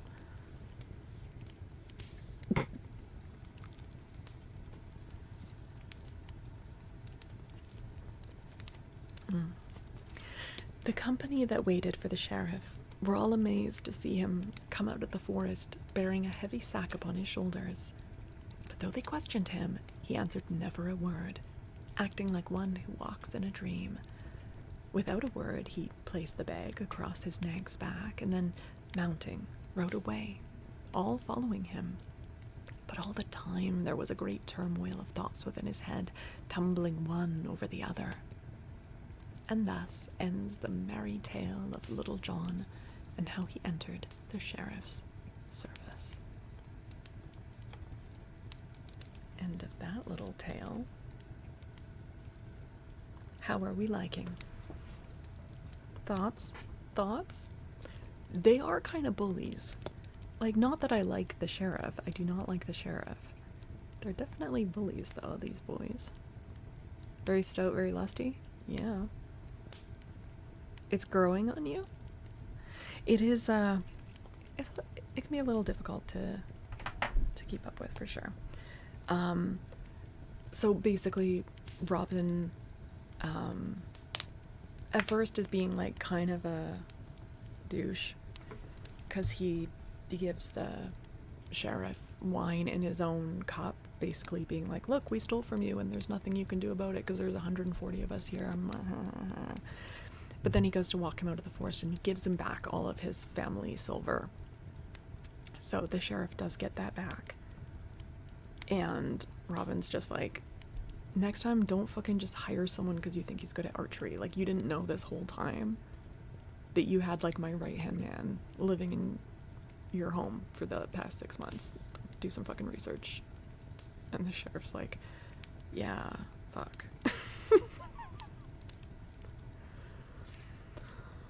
Yeah. I feel bad for the sheriff too, but also the sheriff's, like, not, like, a good guy. He's also not, like, the worst guy ever, you know? He's not, like, super evil, but he's just, like, he's landlord vibes.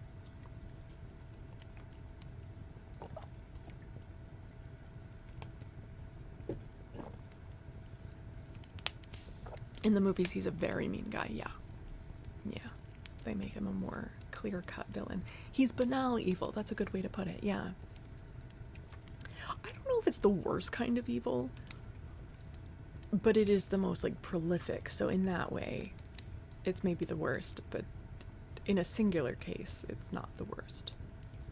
We need a Canadian reboot. That would be awesome. I'm in full support of this. Okay. Shall we read another? Shall we read another? The next one also apparently has to do with Little John and the Tanner of Blyth. Okay. Goodness.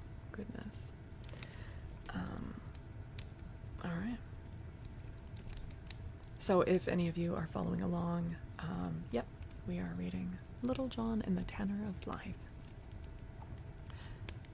One fine day, not long after Little John had left abiding with the sheriff and had come back with his worship's cook to the merry greenwood, as has just been told, Robin Hood and a few chosen fellows of his band lay upon the soft sward beneath the greenwood tree where they dwelled.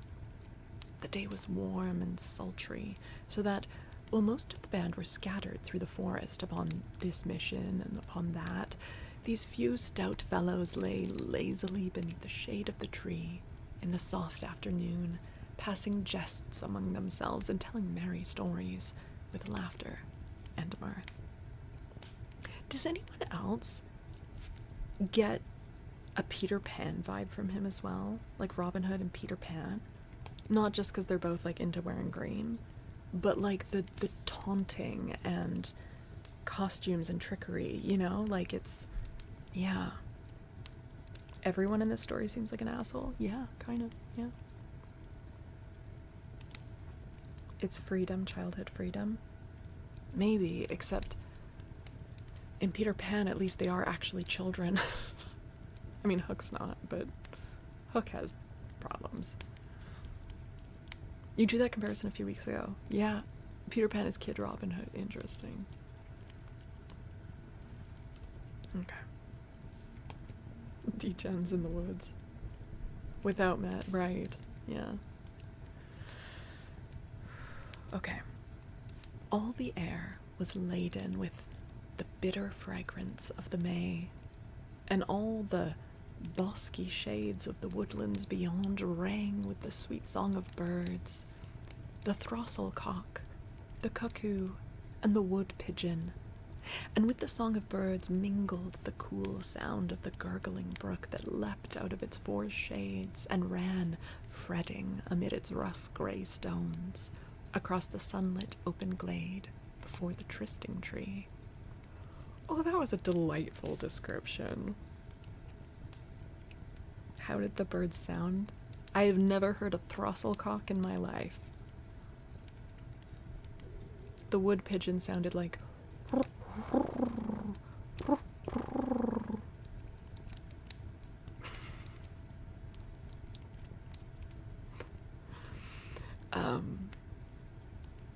Also, the trysting tree, that's basically like the fucking tree. That's where people go to get it on. At this tree. It's the trysting tree. That was some good ASMR. Hey, I'm here to deliver. I mean, that's how I'm interpreting it. A tryst is like an affair, like a sexual affair, right? A tryst, a private romantic rendezvous between lovers. Yeah. The trysting tree. People do it at a tree. They live in a forest. So yeah. It's like a make-out point. Yeah.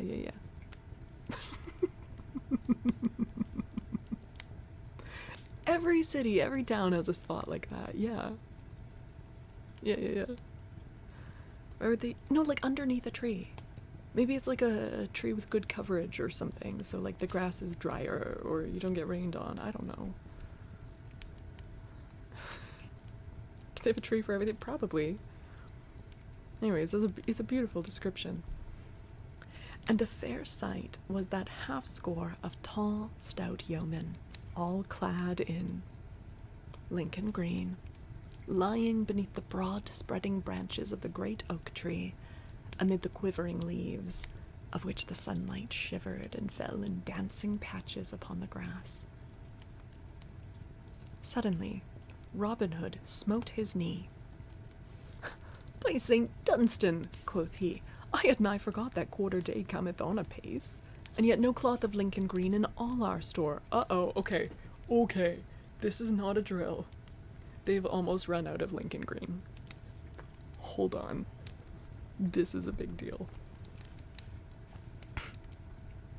"It must be looked to, and that in quick season. Come, busk thee, Little John, stir those lazy bones of thine, for thou must get thee straight away to our good gossip, the draper, Hugh Longshanks of Ancaster.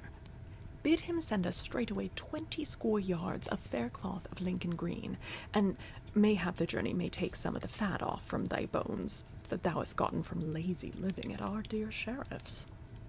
Nay, muttered Little John, for he had heard so much upon this score that he was sore upon the point. Nay, truly, well, mayhap I have more flesh upon my joints than I once had, yet flesh or no flesh, I doubt not that I could still hold my place and footing upon a narrow bridge against e'er a yeoman in Sherwood, or Nottinghamshire, for the matter of that, even though he had no more fat about his bones than thou hast, good master.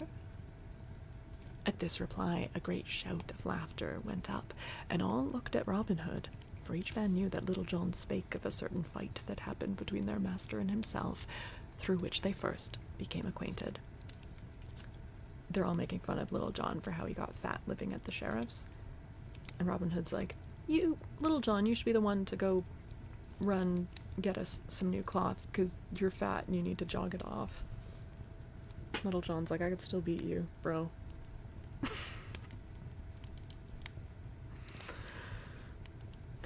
"Nay," quoth Robin Hood, laughing louder than all, "heaven forbid that I should doubt thee, for I care for no taste of thy staff myself, Little John. I must needs own that there are those of my band that can handle a 7-foot staff more deftly than I, yet no man in all Nottinghamshire can draw grey goose shaft with my fingers. Nevertheless, a journey to Ancaster may not be ill for thee, so go thou, as I bid, and thou hadst best go this very evening, for since thou hast abided at the sheriff's, many know thy face. And if thou goest in broad daylight, thou mayst get thyself into a coil with some of his worship's men-at-arms. Bide thou here till I bring thee money to pay our good Hugh. I warrant he hath no better customers in all Nottinghamshire than we." So saying, Robin left them and entered the forest.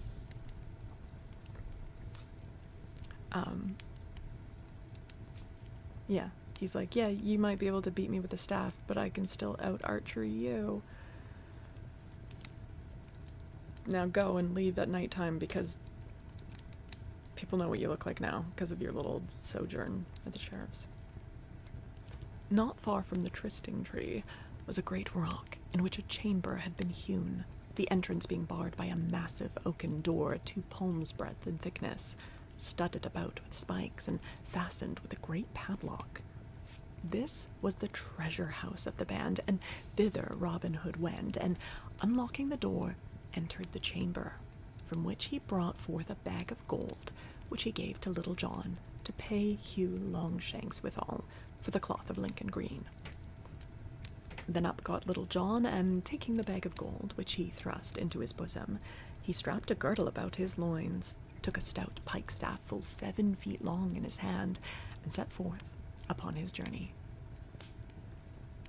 So he strode, whistling along the leafy forest paths that led to Fosse Way, turning neither to the right hand nor the left, until at last he came to where the path branched, leading on the one hand onward to Fosse Way, and on the other, as well Little John knew, to the Merry Blue Boar Inn. Here Little John suddenly ceased whistling, and stopped in the middle of the path. First he looked up, and then he looked down, and then, tilting his cap over one eye, he slowly scratched the back part of his head. For thus it was. At the sight of these 2 roads, 2 voices began to alarum within him, the one crying, "There lies the road to the Blue Boar Inn! A can of brown October, and a merry night with sweet companions such as thou mayst find there." The other, "There lies the way to Ancaster, and the duty thou art sent upon." Now, the first of these 2 voices was far the louder, for Little John had grown passing fond of good living through abiding at the sheriff's house. So presently, looking up into the blue sky, across which bright clouds were sailing like silver boats, and swallows skimming in circling flight, quoth he, "I fear me it will rain this evening, so I'll e'en stop at the Blue Boar till it passes by, for I know my good master would not have me wet to the skin." So, without more ado, off he strode down the path that lay the way of his likings. Now, there was no sign of any foul weather, but when one wishes to do a thing, as Little John did, one finds no lack of reasons for the doing. 4 merry wags were at the Blue Boar Inn, a butcher, a beggar, and 2 barefoot friars. Little John heard them singing from afar as he walked through the hush of the mellow twilight that was now falling over hill and dale. Right glad they were to welcome such a merry blade as Little John. Fresh cans of ale were brought, and with jest and song and merry tales, the hours slipped away on fleeting wings. None thought of time or tide, till the night was so far gone that Little John put by the thought of setting forth upon his journey again that night, and so bided at the Blue Boar Inn until the morrow.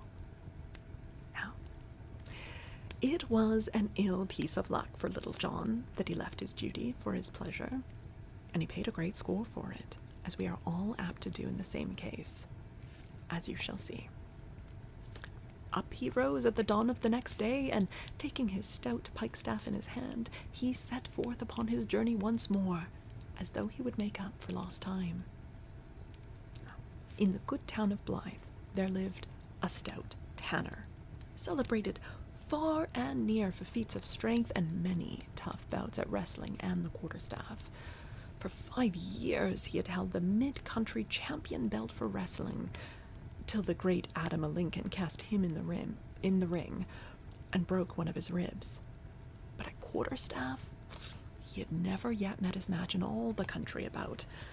Besides all this, he dearly loved the longbow and a sly jaunt in the forest when the moon was full and the dun deer in season, so that the king's rangers kept a shrewd eye upon him and his doings, for Arthur a Bland's house was apt to have a plenty of meat in it that was more like venison than the law allowed. They're not allowed to shoot deer, right? All the deer is owned by the king. It's illegal to hunt deer. It's like, oh wow, this meat you have tastes a lot like venison.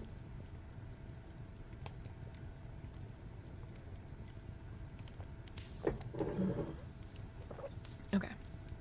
Now, Arthur had been to Nottingham town the day before Little John set forth on his errand, there to sell a half-score of tanned cowhides.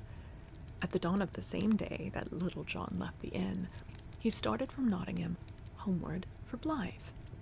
His way led, all in the dewy morn, past the verge of Sherwood Forest, where the birds were welcoming the lovely day with a great and merry jubilee. Oh, for fuck's sake. 8-Wheel, thank you for the gift sub to Benison. Oh, lordy. The book's making you hungry? I could go for some venison. Yeah, I could. Across the tanner's shoulders was slung his stout quarterstaff, ever near enough to him to be gripped quickly, and on his head was a cap of doubled cowhide, so tough that it could hardly be cloven even by a broadsword. Now, quoth Arthur a Bland to himself, when he had come to that part of the road that cut through a corner of the forest, no doubt at this time of year the dun deer are coming from the forest depths, nigher to the open meadow lands. Mayhap I may chance to catch a sight of the dainty brown darlings thus early in the morn. For there was nothing he loved better than to look upon a tripping herd of deer, even when he could not tickle their ribs with a cloth-yard shaft. Accordingly, quitting the path, he went peeping this way and that through the underbrush, spying now here and now there, with all the wiles of a master of woodcraft, and of one who had more than once donned a doublet of Lincoln green. Gotta lurk, go get prepared for bed. Sounds good, Chompy. Sounds good. Oh, thank you for this stretch, Ozzy. Oh. Okay. What are you counting, 8-Wheel? What are you counting? Okay. How many times I say Lincoln? Now, as Little John stepped blithely along, thinking of nothing but of such things as the sweetness of the hawthorn buds that bedecked the hedgerows, or gazing upward at the lark that, springing from the dewy grass, hung aloft on quivering wings in the yellow sunlight, pouring forth its song that fell like a falling star from the sky. His luck led him away from the highway, not far from the spot where Arthur a Bland was peeping this way and that through the leaves of the thickets. Hearing a rustling of the branches, Little John stopped, and presently caught sight of the brown cowhide cap of the tanner moving among the bushes.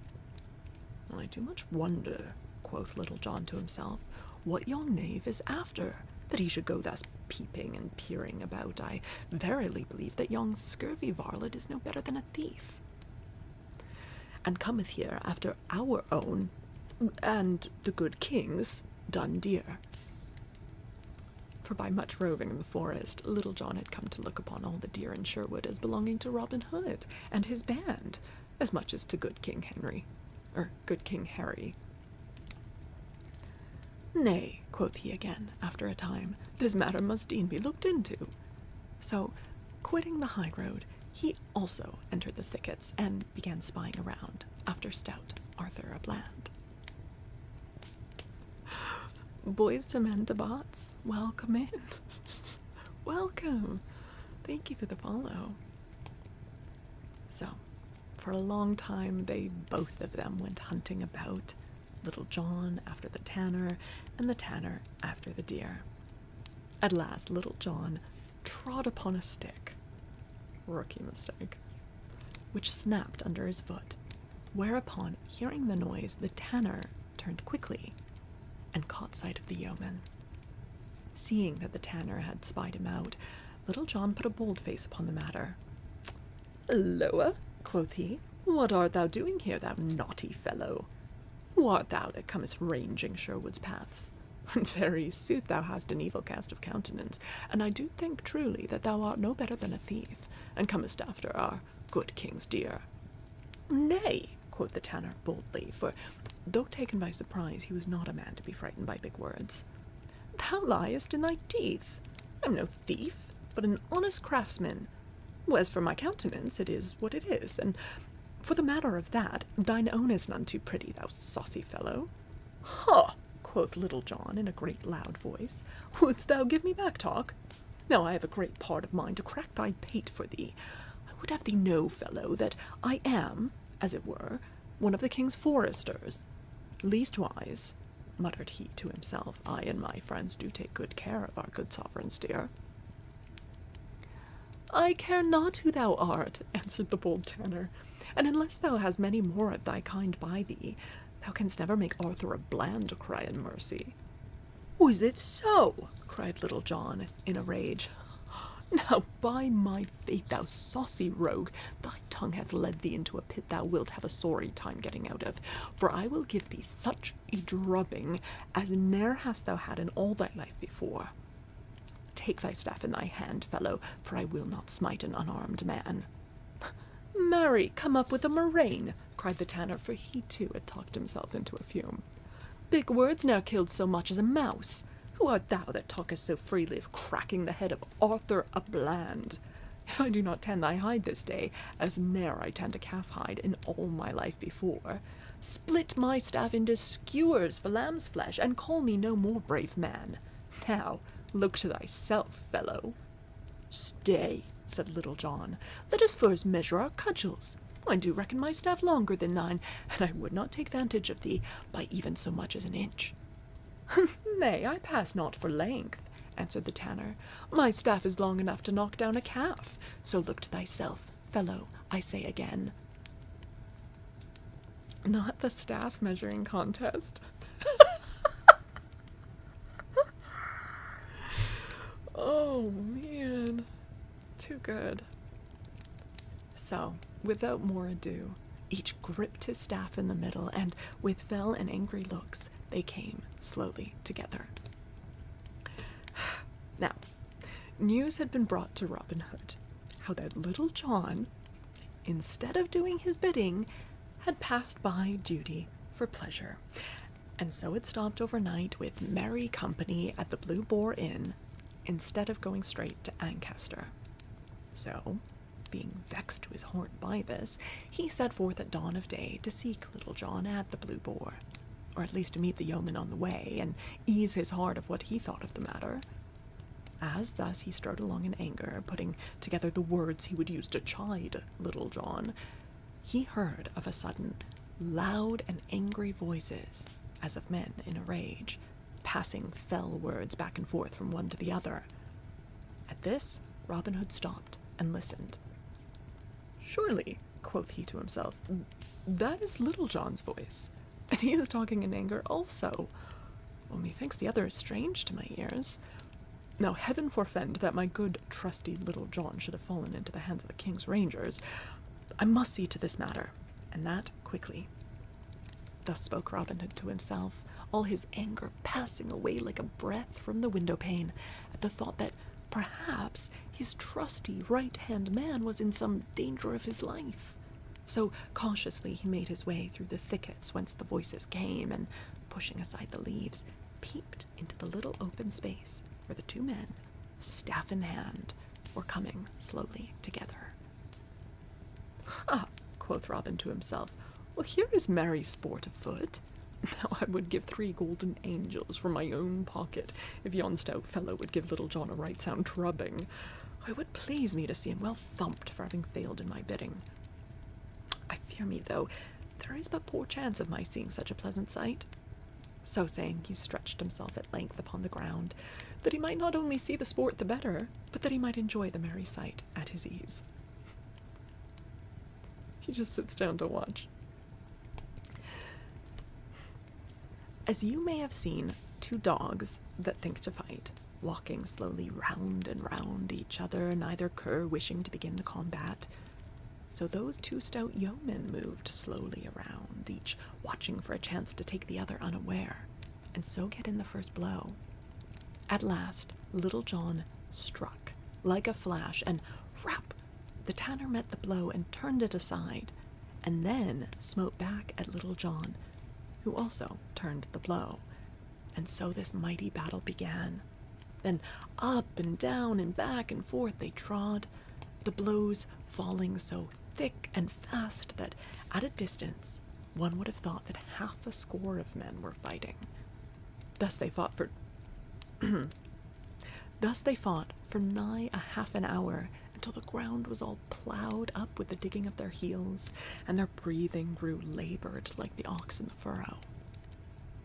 But Little John suffered the most, for he had become unused to such stiff labor, and his joints were not as supple as they had been before he went to dwell with the sheriff. All this time Robin Hood lay beneath the bush, rejoicing at such a comely bout of quarterstaff. "By my faith," quoth he to himself, "never had I thought to see Little John so evenly matched in all my life. Belike, though, he would have overcome yon fellow before this, had he been in his former trim." At last Little John saw his chance, and throwing all the strength he felt going from him into one blow that might have felled an ox, he struck at the tanner with might and main. And now did the tanner's cowhide cap stand him in good stead, and but for it he might never have held staff in hand again. As it was, the blow he caught beside the head was so shrewd that it sent him staggering across the little glade, so that if Little John had had the strength to follow up his vantage, it would have been ill for stout Arthur. But he regained himself quickly, and at arm's length struck back a blow at Little John, and this time the stroke reached its mark, and down went Little John at full length, his cudgel flying from his hand as he fell. Then, raising his staff, stout Arthur dealt him another blow upon the ribs. "Hold!" roared Little John. "Wouldst thou strike a man when he is down?" "Aye, marry would I," quoth the tanner, giving him another thwack with his staff. "Stop!" roared Little John. "Help! Hold, I say! I yield me, I say, good fellow." "Hast thou had enough?" asked the tanner grimly, holding his staff aloft. "Aye, marry, and more than enough." "And dost thou own that I am the better man of the 2? "Yea, truly, and a murrain seize thee," said Little John, the first aloud and the last to his beard. Then thou mayst go thy ways, and thank thy patron saint that I am a merciful man, said the tanner. A plague of such mercy as thine, said Little John, sitting up and feeling his ribs where the tanner had cudgelled him. I make my vow. My ribs feel as though every one of them were broken in twain. I tell thee, good fellow, I did think there was never a man in all Nottinghamshire could do to me what thou hast done this day. And so thought I also, cried Robin Hood, bursting out of the thing. He was like, I watched it all. I watched him kick your ass. It's just like a cheesy comedy hour. Ugh. Bursting out of the thicket and shouting with laughter till the tears ran down his cheeks. Oh, man, said he, as well he could for his mirth. I didst go over like a bottle knocked from a wall. I did see the whole merry bout, and never did I think to see thee yield thyself so, hand and foot, to any man in all merry England. I was seeking thee to chide thee for leaving my bidding undone, but thou hast been paid all I owed thee, full measure, pressed down and overflowing, by this good fellow. Marry, I did reach out his arm full length while thou stood gaping at him, and with a pretty rap tumbled thee over as never have I seen one tumbled before. So spoke bold Robin, and all the time Little John sat upon the ground, looking as though he had sour curds in his mouth. What may be thy name, good fellow? Said Robin next, turning to the tanner. Oh, men do call me Arthur a Bland, spoke up the tanner boldly. And now what may be thy name? Ah, Arthur a Bland, quoth Robin. I have heard thy name before, good fellow. Thou didst break the crown of a friend of mine at the fair at Ely last October. The men there call him Jock of Nottingham. We call him Will Scathelock. And the poor fellow, whom thou hast so belaboured, is counted the best at hand, at the quarterstaff in all merry England. His name is Little John, and mine, Robin Hood. How? Cried the tanner. Art thou indeed the great Robin Hood? And is this the famous Little John? Marry, had I known who thou art, I would never have been so bold as to lift my hand against thee. Oh, let me help thee to thy feet, good master Little John, and let me brush the dust from off thy coat. Nay, quoth Little John testily, at the same time rising carefully, as though his bones had been made of glass. Well, I can help myself, good fellow, without thy aid. And let me tell thee, had it not been for that vile cowskin cap of thine, it would have been ill for thee this day. At this, Robin laughed again, and turning to the tanner, he said, Wilt thou join my band, good Arthur? For I make my vow, thou art one of the stoutest men that ever mine eyes beheld.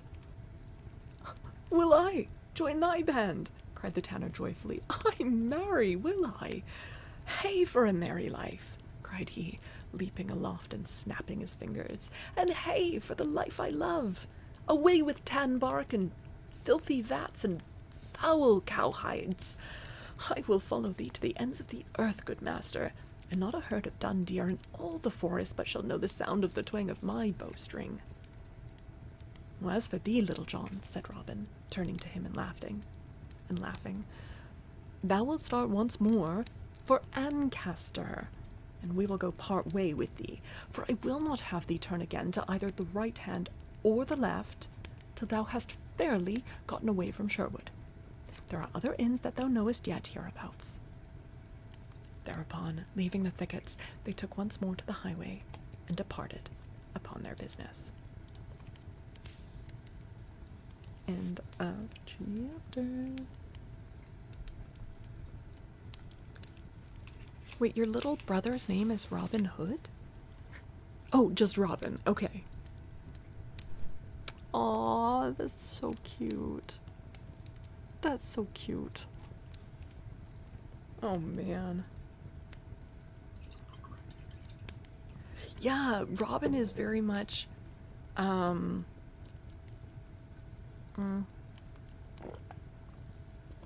like an impish character. Like, obviously I mentioned Peter Pan, but also Puck, right? Who coincidentally, another nickname of Puck is Robin Goodfellow. This kind of like impish, kind of tricksy character in the woods. Nice fermented grape juice in a goblet. Not fermented. Very Robin Goodfellow, right? Yeah. How are you guys doing with this? Do you want to hear more, or are you guys feeling like that is too much of that old tongue for the night? Oh. I'm just thinking about a really old tongue. Thoughts?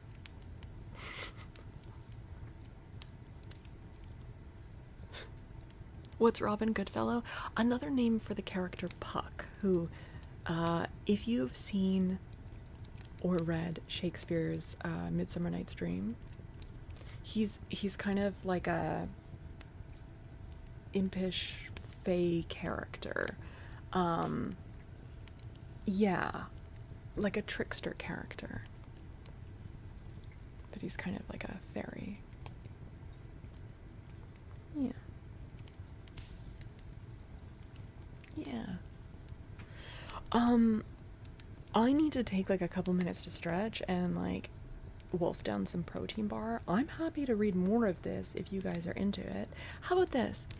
Let me put up a vote over on Twitch, and you guys can vote if you want to hear more of it, okay?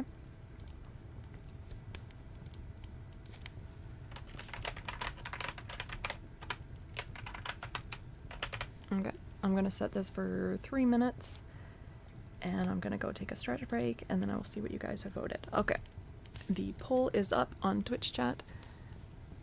I'll see you guys in a few minutes. In the meantime, guinea pigs.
Hello again. It looks like you all voted to read a little bit more. I'm so glad you guys are enjoying it.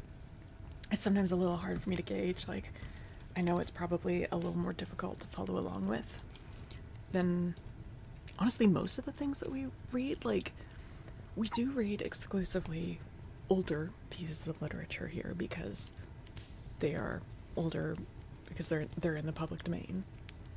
But this is a much more, like, old-fashioned language than most of the stuff that we read, so it might be a little bit more difficult to follow along with. Because you're reading it so bloody well. Thank you. Really? Thank you. I love your laughing emote. Which one? The one that I just used? That's a global Twitch emote, actually. Or do you mean my actual one? This is Middle English? This is not Middle English. This is modern English. Like, Shakespeare spoke modern English. It is kind of tricky, yeah. The Canterbury Tales is in Middle English. This would have been, this is modern English. It's just more old-fashioned. Yeah. Yep. Middle English is Chaucer, basically French. It's more Germanic, Middle English. Like,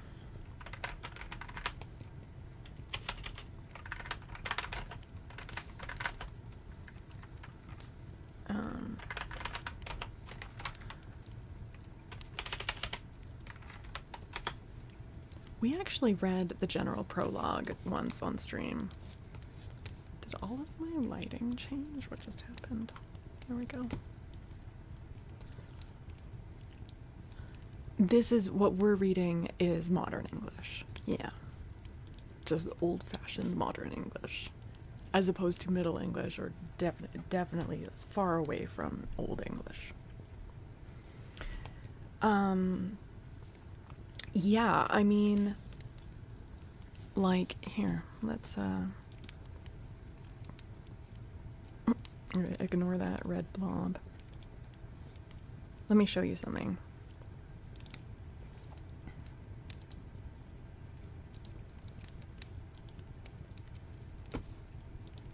This is the Canterbury Tales. This is Middle English, okay? Oops. Hold on. Come down here. There we go.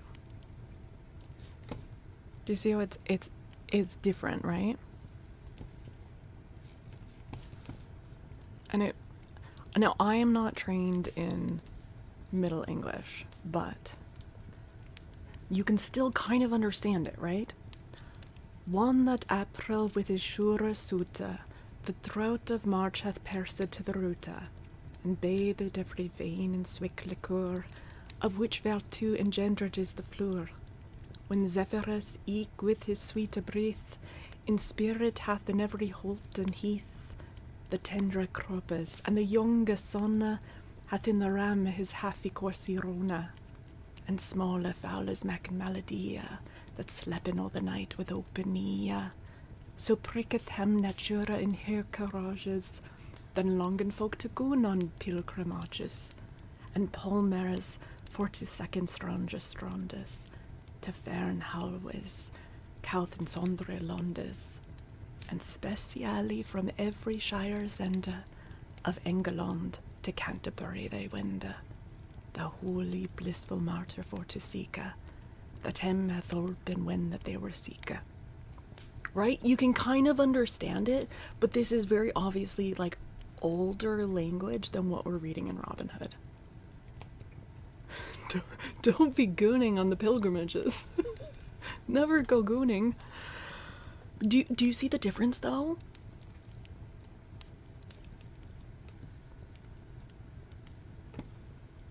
That slept all the night with open ear. Sleep all the night with open eyes, right? But it's spelled different. This just sounds like how Faolkor really talks. And this is how England used to be the England. Yeah. The drought of March is parasite to the root. Yeah. Basically, everything's getting all... It's springtime, blossoms and dew. Zephyrus with his sweet breath, it's wind, right? Anyway. The younger sun is talking about, like, the sun, but in the early parts of the year, so, especially in a northern country, right? Like, March sunlight isn't as strong as, like, summer sunlight. It used to be called Anglish, right? Because, well, the angles, right? Yeah. Anyways, sorry, you know me, I love a good tangent, but this is Middle English here. Whereas what we are reading...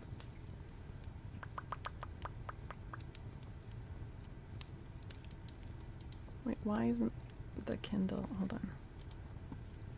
Hello? Oh, I know why. There we go. This is what we are reading. Gosh, I'm sorry. I was zoomed in so much to show you guys the horrific pictures in The Wizard of Oz. Thus they traveled along the sunny road, three stout fellows. This is modern English, right? It just has some, like, older vernacular in it. Beowulf is Old English, and that is, like, completely different language. I could not even voice it out for you.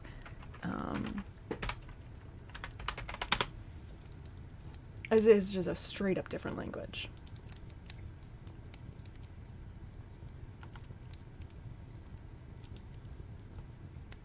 I'll show you an example of that.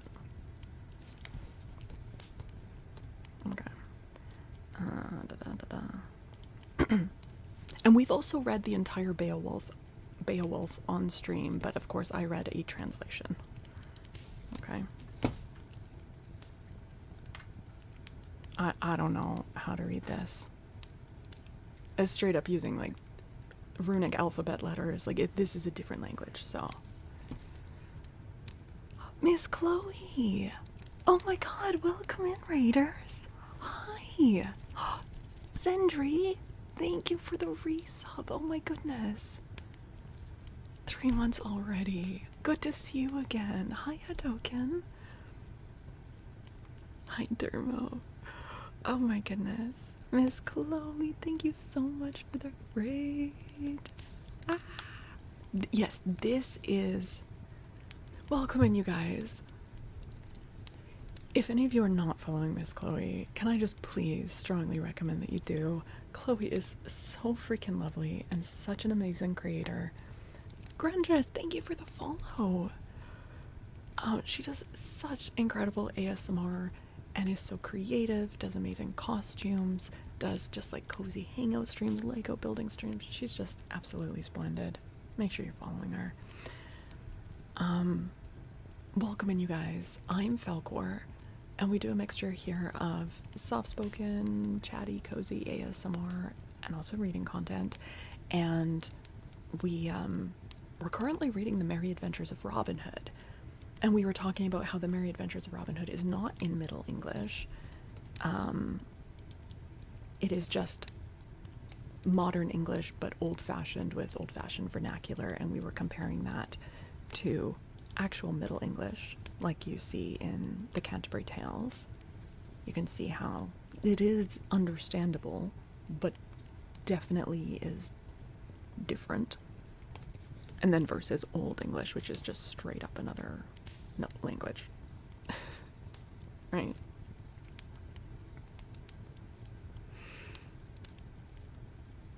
Like, probably certain words you can pick up. This would say that. That was God. I don't know what kining would be. But, or signing? I don't know. But that says that was God. You love the difference between English, Old English, Middle English, and Modern English. Yeah. Yeah. How much has changed over the centuries? Yes. We have read the entire Beowulf on stream before. This is quite a while ago. I read the translation, obviously. But yeah, it is a great story. And we've read the the general prologue before of the Canterbury Tales, and I read that in the Middle English. We still need to, like, we've only read the prologue. If you guys wanted to do more of this, we could read more of the Canterbury Tales at some point. Yeah. Anyway, that's all. We were just having a little tangent there. Yeah. Okay. You read Canterbury Tales so long ago it was before you joined? It was a long time ago, yeah. Honestly, if we came back to it, I'd probably reread the general prologue because, like you said, that was so long ago. Yeah. That was a long time ago. Yeah. All right, well, settle in, you guys. We are reading at least one more chapter, maybe a couple, from the Merry Adventures of Robin Hood. I'm enjoying it a lot. You failed the test because you didn't know a damn thing going on? I feel like it's important to get a good translation. I really recommend the translation by Seamus Heaney, which is the one that I read. He makes it very much like plain text. It's just like the story. Like, I don't think any of us had trouble following it, but I imagine that there are other translations that are not so easy to follow. But yeah, if you wanted to give it another try, I'd very much recommend the translation by Seamus Heaney. Choosing the right translation makes a huge difference. It's an English book with a lot of poetry, right? Yeah. Yeah, the Seamus Heaney translation, it is, like, it does have line breaks like verse, but it reads almost like a free verse poem, but quite casual, like very, very easy to understand. You read the Canterbury Tales and the Decameron in college, in regular English, right? Yeah. The Decameron's another one I'd like to read on stream at some point. Was that the wife of Bad laughed? Like, tee. There's a lot of crazy characters in there. But yeah, so just for full disclosure, that makes it sound like it's like a secret or whatever, but just our ASMR triggers are paused. We pause them during the reading section, but then we will unpause them once we're done reading. So then we do more of the traditional triggers that you're probably expecting. Well, thank you for the haunts. And Zach the Blueberry, thank you for the follow. Hello, hello. Sentry, thank you for the haunts. Oh, thank you for the stretch. Oh yeah. And DJ for the haunts. Hi Zach, welcome. Welcome. Okay, let's jump into another story. Chloe, thank you again so much for the raid. Please feel free to pop out. What? Hello? Did I just lose all sound? What just happened?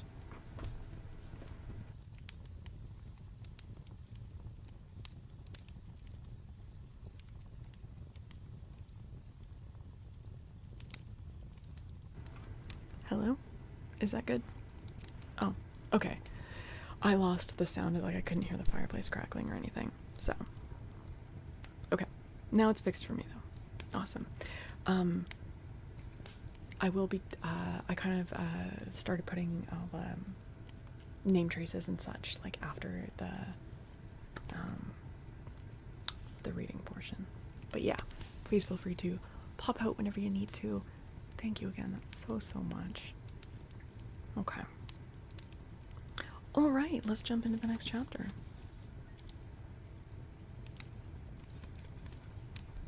Thank you for all the holds.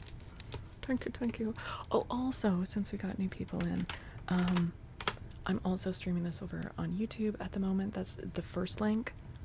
Those are both my channels there. The first link is for book reading. The second for ASMR triggers, like more specifically triggers.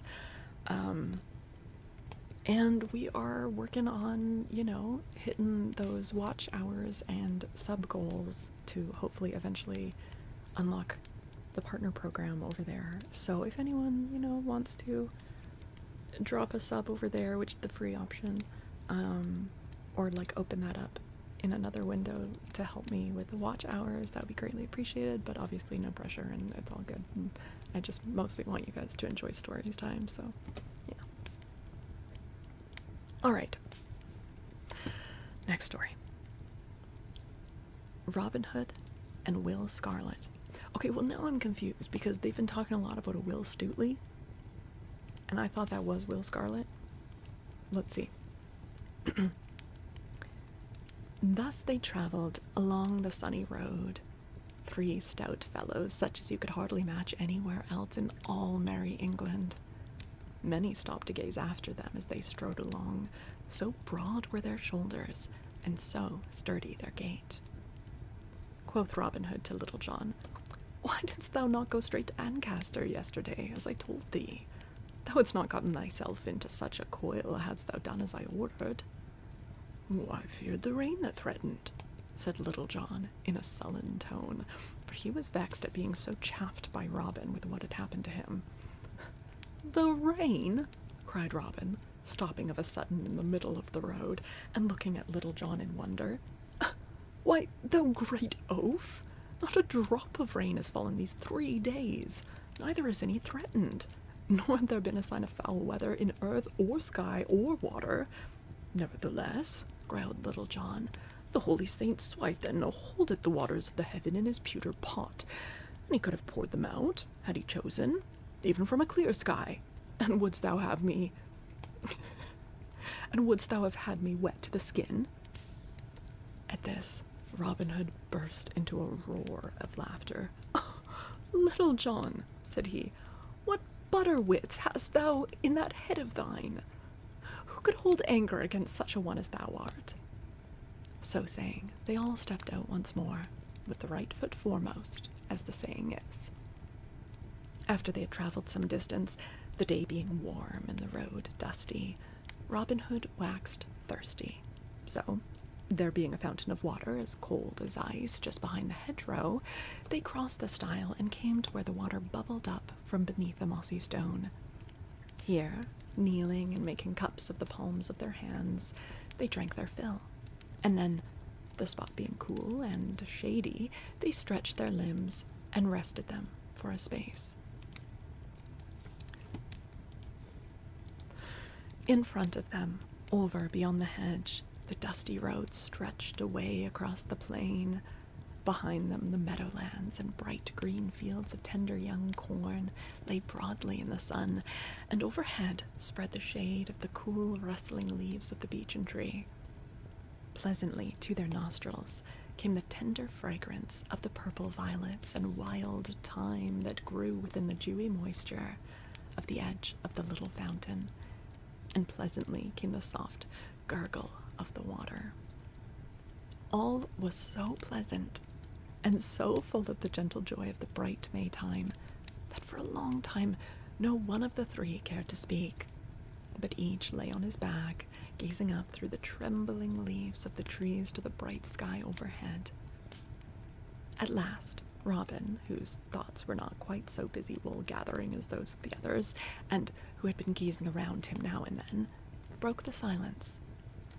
"Hey day," quoth he, "yon is a gaily feathered bird, I'll take my vow." The others looked, and saw a young man walking slowly down the highway. Gay was he, indeed, as Robin had said, and a fine figure he cut, for his doublet was of scarlet silk, and his stockings also. A handsome sword hung by his side, the embossed leathern scabbard being picked out with fine threads of gold. His cap was of scarlet velvet, and a broad feather hung down behind and back of one ear. His hair was long and yellow and curled upon his shoulders, and in his hand he bore an early rose, which he smelled at daintily now and then. Robin Hood is just like playing Pokemon with young men. Like, he just wants to collect all the boys and keep them in his woods. This is another similarity between him and Peter Pan. Just like collecting Lost Boys.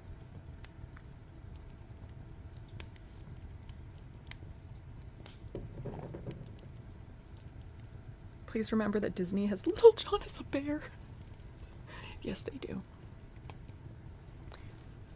Between him and the Shaggy Man. Dude, the Shaggy Man is just abducting children. That's way worse. Okay, well, Peter Pan is as well. But Peter Pan at least is also a child, kind of. Kind of.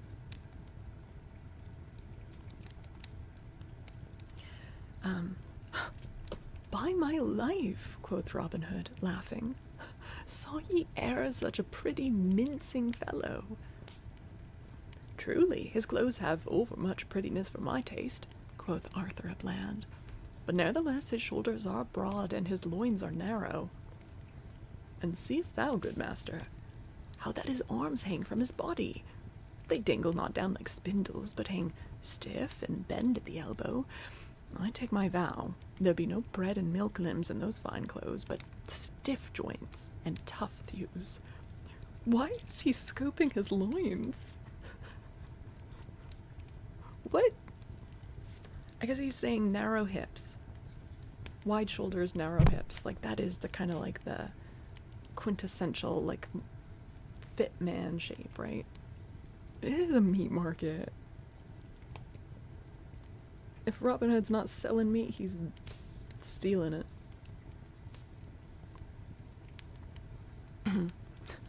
Methinks thou art right, friend Arthur, said Little John. I do verily think that yon is no such rose-leaf and whipped cream gallant as he would have one take him to be. Pah, quoth Robin Hood, the sight of such a fellow doth put a nasty taste into my mouth. Look, how he doth hold that fair flower betwixt his thumb and finger, as he would say, Good rose, I like thee not so ill, but I can bear thy odour for a little while. I take it ye are both wrong, and verily believe that were a furious mouse to run across his path, he would cry, La, or Alackaday, and fall straightway into a swoon. I wonder who he may be. Some great baron's son, I doubt not, answered Little John, with good and true men's money lining his purse.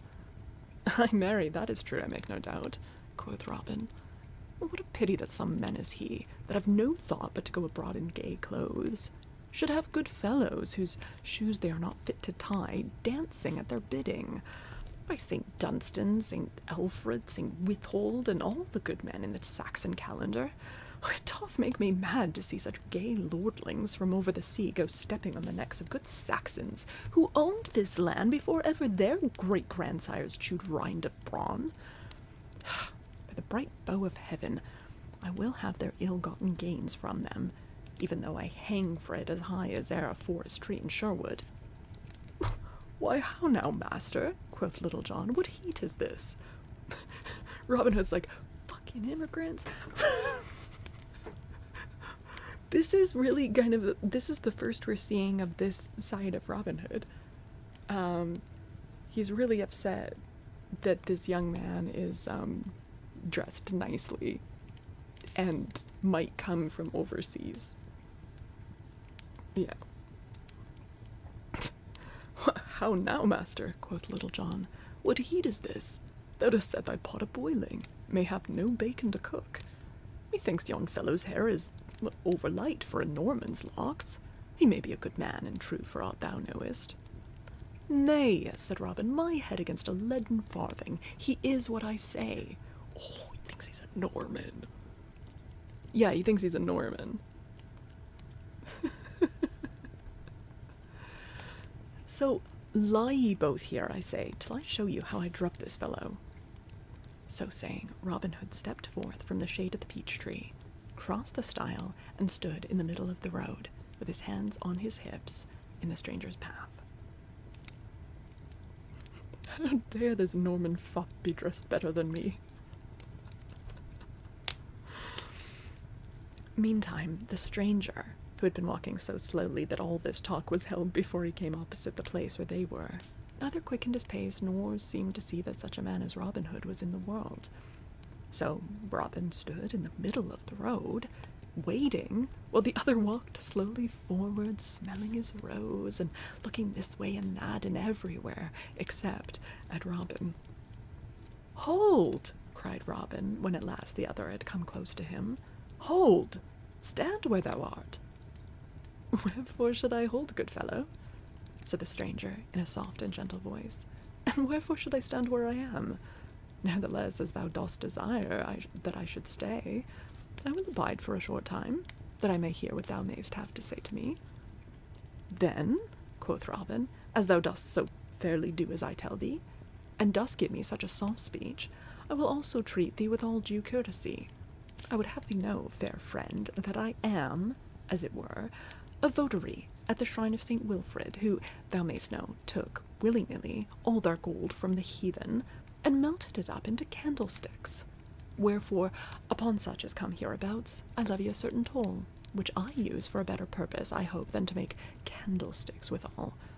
Therefore, sweet Chuck, I would have thee deliver to me thy purse, that I may look into it, and judge, to the best of my poor powers, whether thou hast more wealth about thee than our law allows. For as our good gaffer Swantold saith, he who is fat from over-living must needs lose blood." All this time the youth had been sniffing at the rose that he held betwixt his thumb and finger. "Nay," said he with a gentle smile, when Robin Hood had done, "I do love to hear thee talk, thou pretty fellow, and if haply thou art not yet done, finish, I beseech thee. I've yet some little time to stay." "I have said all," quoth Robin, "and now, if thou wilt give me thy purse, I will let thee go thy way without let or hindrance, so soon as I shall see what it may hold. I will take none from thee, if thou hast but little." "Alas, it doth grieve me much," said the other, "that I cannot do as thou dost wish. I have nothing to give thee. Let me go my own way, I prithee. I have done thee no harm." "Nay, thou goest not," quoth Robin, "till thou hast shown me thy purse." "Good friend," said the other gently, "I have business elsewhere. I have given thee much time, and have heard thee patiently. Prithee, let me depart in peace." "I have spoken to thee, friend," said Robin sternly, "and I now tell thee again, that thou goest not one step forward till thou hast done as I bid thee." So saying, he raised his quarterstaff above his head in a threatening way. "Alas," said the stranger sadly, "it doth grieve me that this thing must be. I fear much that I must slay thee, thou poor fellow." So saying, he drew his sword. "Diomedes, what the heck? Thank you for the 1,000 biddies. Oh my goodness. Thank you, Diomedes. How's it going? Good to see you." "Oh, Robin is not the good guy. No, not in this. Sometimes Robin has, like, decent morals and other times not. He's just a dude." Yeah. Okay. I'm liking Will Scarlet so far, though. So saying, he drew his sword. "Mr. Banana Peel, thank you for gifting a sub to Robin John."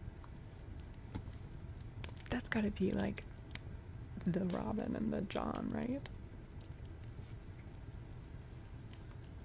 I've seen the steal from the rich part of the story, but not so much the give to the poor. It is talked about, but it hasn't shown up as an actual point in the story. Just people say that it happens. But there hasn't been, like, a scene involving it yet. Yeah.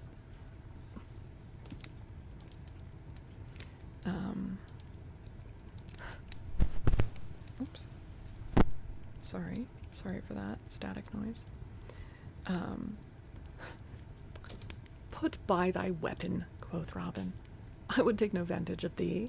Thy sword cannot stand against an oaken staff such as mine. I could snap it like a barley straw. Yonder is a good oaken thicket by the roadside. Take thee a cudgel thence, and defend thyself fairly, if thou hast a taste for a sound rubbing." First the stranger measured Robin with his eye, and then he measured the oaken staff. "Thou art right, good fellow," said he presently. Truly, my sword is no match for that cudgel of thine. Bide thee a while till I get me a staff. So saying, he threw aside the rose that he had been holding all this time, thrust his sword back into the scabbard, and, with a more hasty step than he had yet used, stepped off the roadside where grew the little clump of ground oaks Robin had spoken of. Banana, thank you for the gift sub to Little Hood. I don't know if that's about Robin, though, or another kind of Little Hood. Bunny vibes! Hello! Hello! Welcome! Welcome, Raiders! Welcome, Raiders!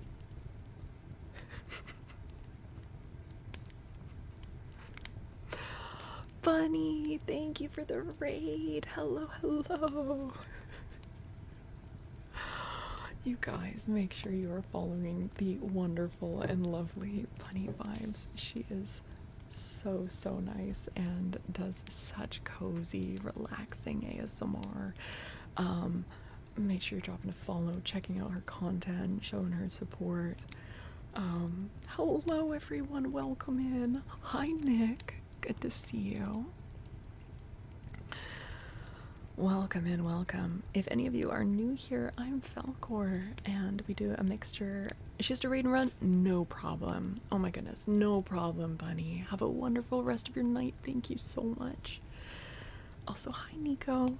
And 8Wheel, thank you for gifting a sub to Bunny. Thank you, thank you. 3,069. Nice.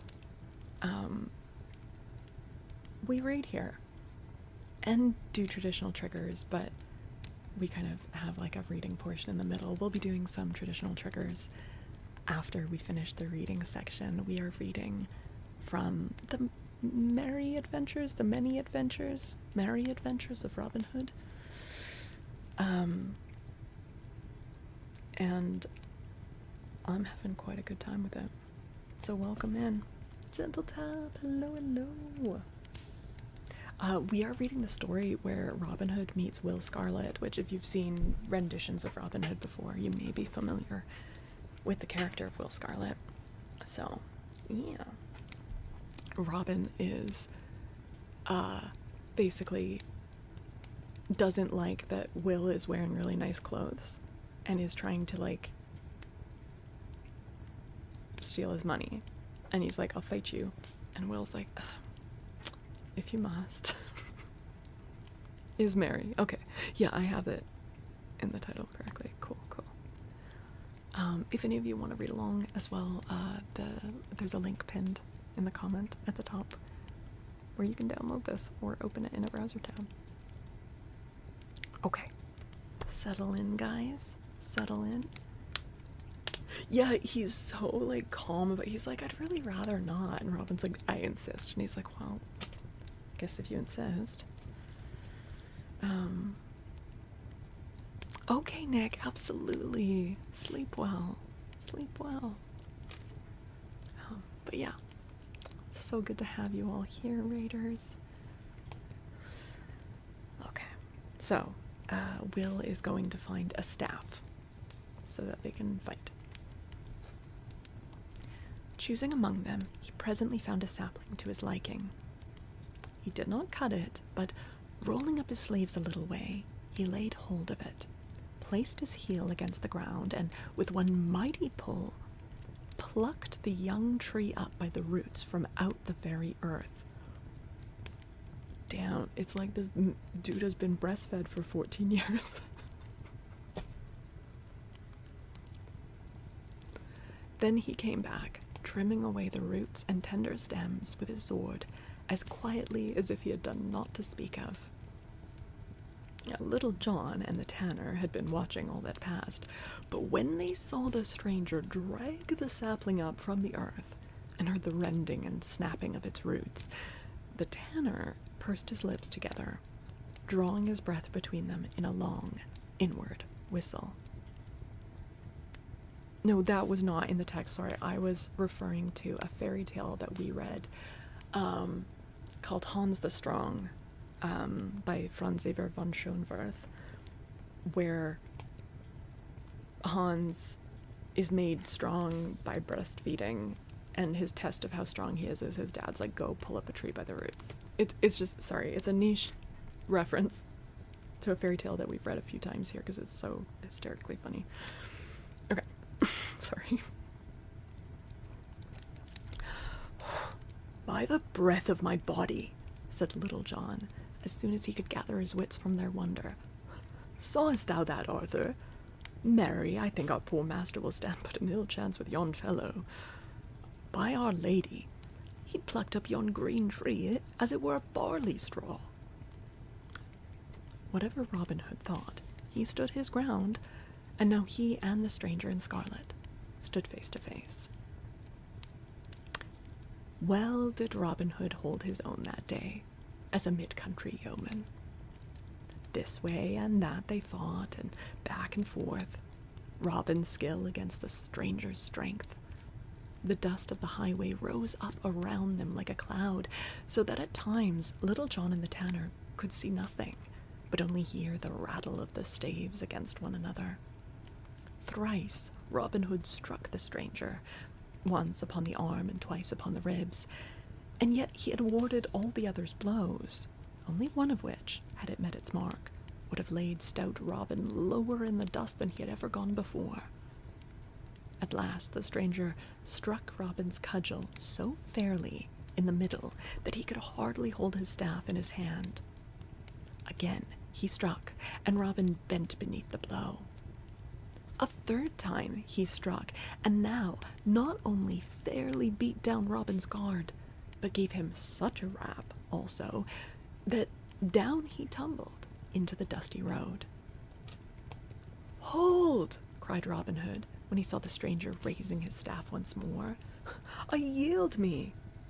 "Hold!" cried Little John, bursting from his cover, with the tanner at his heels. "Hold! Give over, I say!" "Nay," answered the stranger quietly. "If there be two more of you, and each as stout as this good fellow, I'm like to have my hands full. Nevertheless, come on, and I will strive my best to serve you all." "Stop!" cried Robin Hood. "We will fight no more. I take my vow this is an ill day for thee and me, Little John. I do verily believe that my wrist and eke my arm are palsied by the jar of the blow that this stranger struck me." Then Little John turned to Robin Hood. "Why, how now, good master?" said he. "Alas, thou art in an ill plight. Marry, thy jerkin is all befouled with the dust of the road. Let me help thee to arise." I'm assuming his tone of voice would be like that because Robin made fun of him for getting his ass kicked just a few hours ago. And I imagine that Little John would be feeling a little bit of schadenfreude about this. "A plague on thy aid," cried Robin angrily. "I can get to my feet without thy help, good fellow." "Nay, but let me at least dust thy coat for thee. I fear thy poor bones are mightily sore," quoth Little John soberly, but with a sly twinkle in his eye. "Give over, I say," quoth Robin in a fume. "My coat hath been dusted enough already, without aid of thine." Then turning to the stranger, he said, "What may be thy name, good fellow?" "My name is Gamwell," answered the other. "Ha!" cried Robin. "Is it even so? I've near kin of that name. Whence camest thou, fair friend?" "From Maxfield town I come," answered the stranger. "There I was born and bred, and thence I come to seek my mother's young brother, whom men call Robin Hood." "Robin is unk. So if perchance thou mayst direct me—" "Ha! Will Gamwell!" cried Robin, placing both hands upon the other's shoulders and holding him off at arm's length. "Surely it can be none other. I might have known thee by that pretty maiden air of thine, that dainty finicking manner of gait. Dost thou not know me, lad? Look upon me well." "Now, by the breath of my body," cried the other, "I do believe from my heart that thou art mine own Uncle Robin." "Nay, certain it is so," and each flung his arms around the other, kissing him upon the cheek. Gamwell Samji. Then once more Robin held his kinsman off at arm's length and scanned him keenly from top to toe. "Why, how now?" quoth he. "What change is here? Verily, some 8 or 10 years ago I left thee a stripling lad, with great joints and ill-hung limbs, and lo, here thou art, as tight a fellow as e'er I set mine eyes upon. Dost thou not remember, lad, how I showed thee the proper way to nip the goose-feather betwixt thy fingers and throw out thy bow-arm steadily? Thou gayest great promise of being a keen archer. And dost thou not mind how I taught thee to fend and parry with the cudgel?" "Yea," said young Gamwell, "and I did so look up to thee, and thought thee so above all other men, that I make my vow, had I known who thou wert, I would never have dared to lift hand against thee this day. I trust I did thee no great harm." "No, no," quoth Robin hastily, and looking sideways at Little John. "Thou didst not harm me. But say no more of that, I prithee. Yet I will say, lad, that I hope I may never feel again such a blow as thou didst give me. By Our Lady, my arm doth tingle yet from fingernail to elbow. Truly, I thought that I was palsied for life. I tell thee, coz, that thou art the strongest man that ever I laid mine eyes upon. I take my vow, I felt my stomach quake when I beheld thee pluck up yon green tree as thou didst. But tell me, how camest thou to leave Sir Edward and thy mother?" "Oh, alas," answered young Gamwell, "it is an ill story, uncle, that I have to tell thee. My father's steward, who came to us after old Giles Crookleg died—"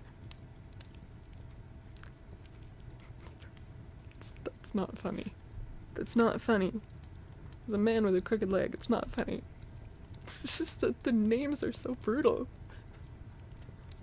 Like, this poor man, I don't know if his leg was injured or if he was born crooked, but like, they just call him that.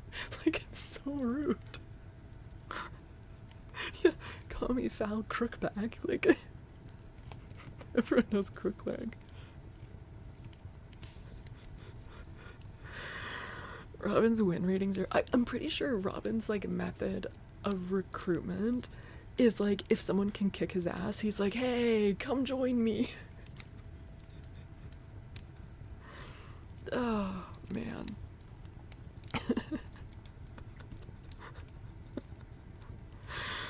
Oh. Oh.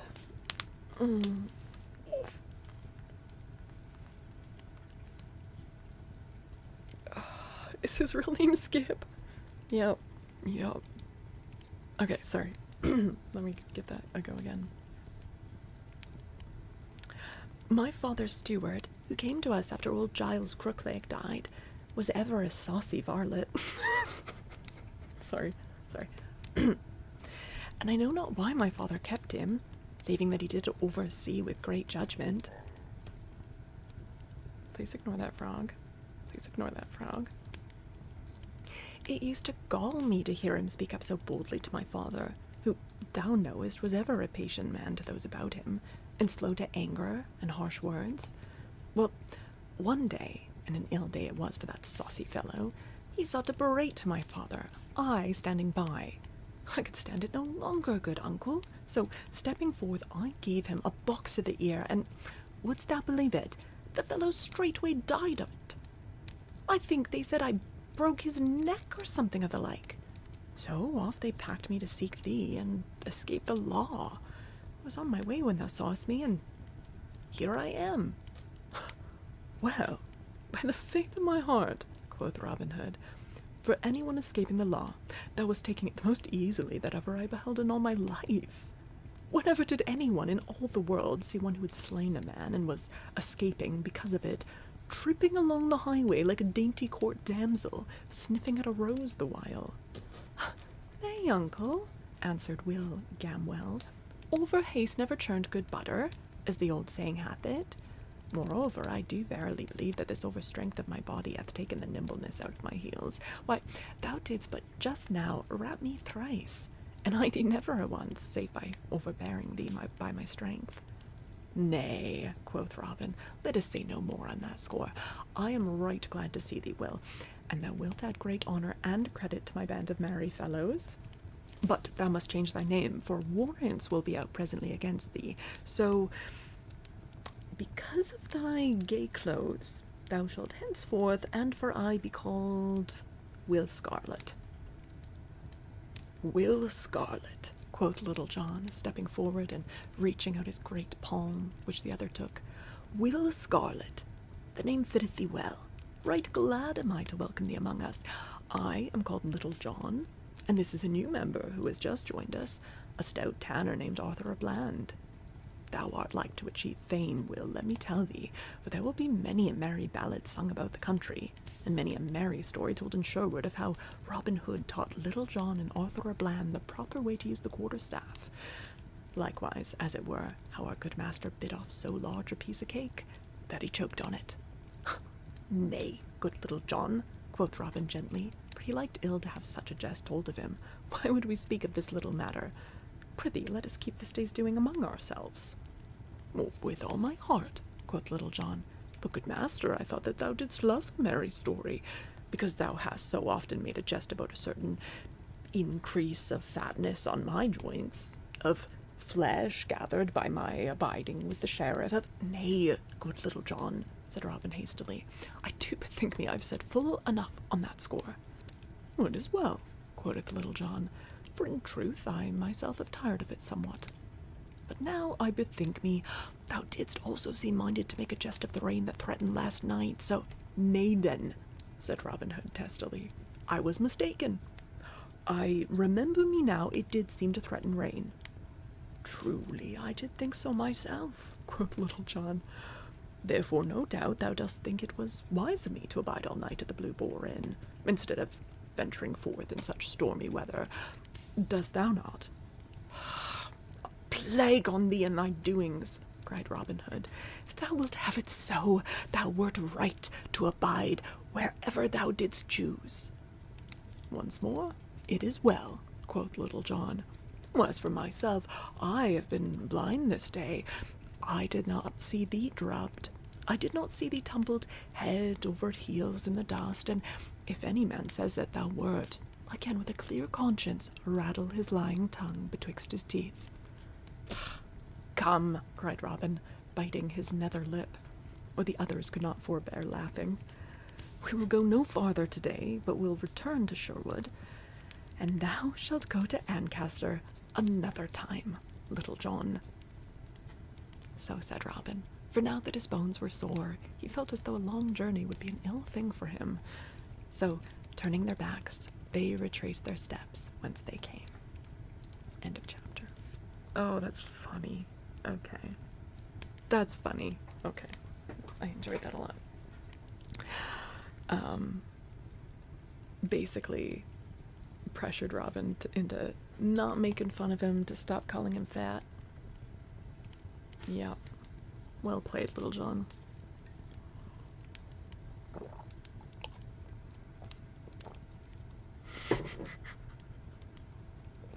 Not his nether lip.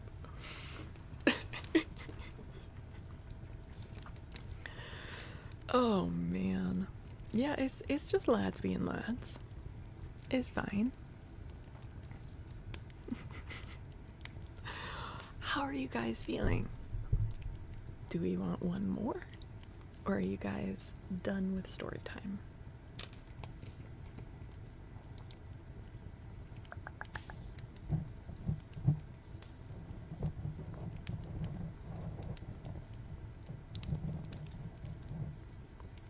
Pirithous says another chapter. Artax says, I like book. One more? This will be the last one tonight, though. This has been so much. I'm really enjoying it too. Yeah. Okay, one more tonight. One more tonight. Probably I'll stop being able to, like, I don't know, be eloquent with my mouth after that point. So then we'll switch over to doing ASMR triggers. Your reading makes this so good. I'm so glad you're enjoying it. I feel like I'm probably being a little louder than is ideal in the ASMR section. But these lads keep yelling at each other. You must be off. You have a date tomorrow. Hell yeah. Need to clean up your bedroom, take a shower. Hell yeah. Let's go, Zen. I hope it all goes well. You had so much to it. Thank you. Thank you. That makes me so happy to hear. Piffle to that. Keep up the reading goodness. Hell yeah. Hell yeah. Hi, Cores. Okay, good night, Zen. Thanks for hanging out. Okay, this is the last chapter for tonight, but I will say right now it says we're 34% of the way through the book. But like, probably there's back matter, so... But probably just under halfway through. So... And this is our second stream reading it, so there's probably like... If we read all the stories, probably 2 or 3 streams left of this. We don't need to finish this whole book if we don't want to. But anyways, we'll play it by ear. Just getting cozy. Heck yeah, of course. You got an idea? An odd idea? What is it, Pirithus?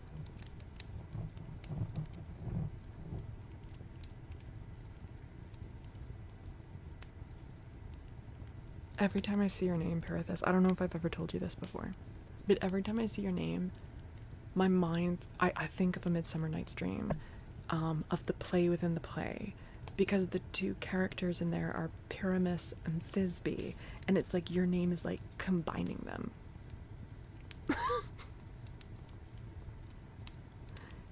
And since you ever first came into it, I always think of that whenever I see your name.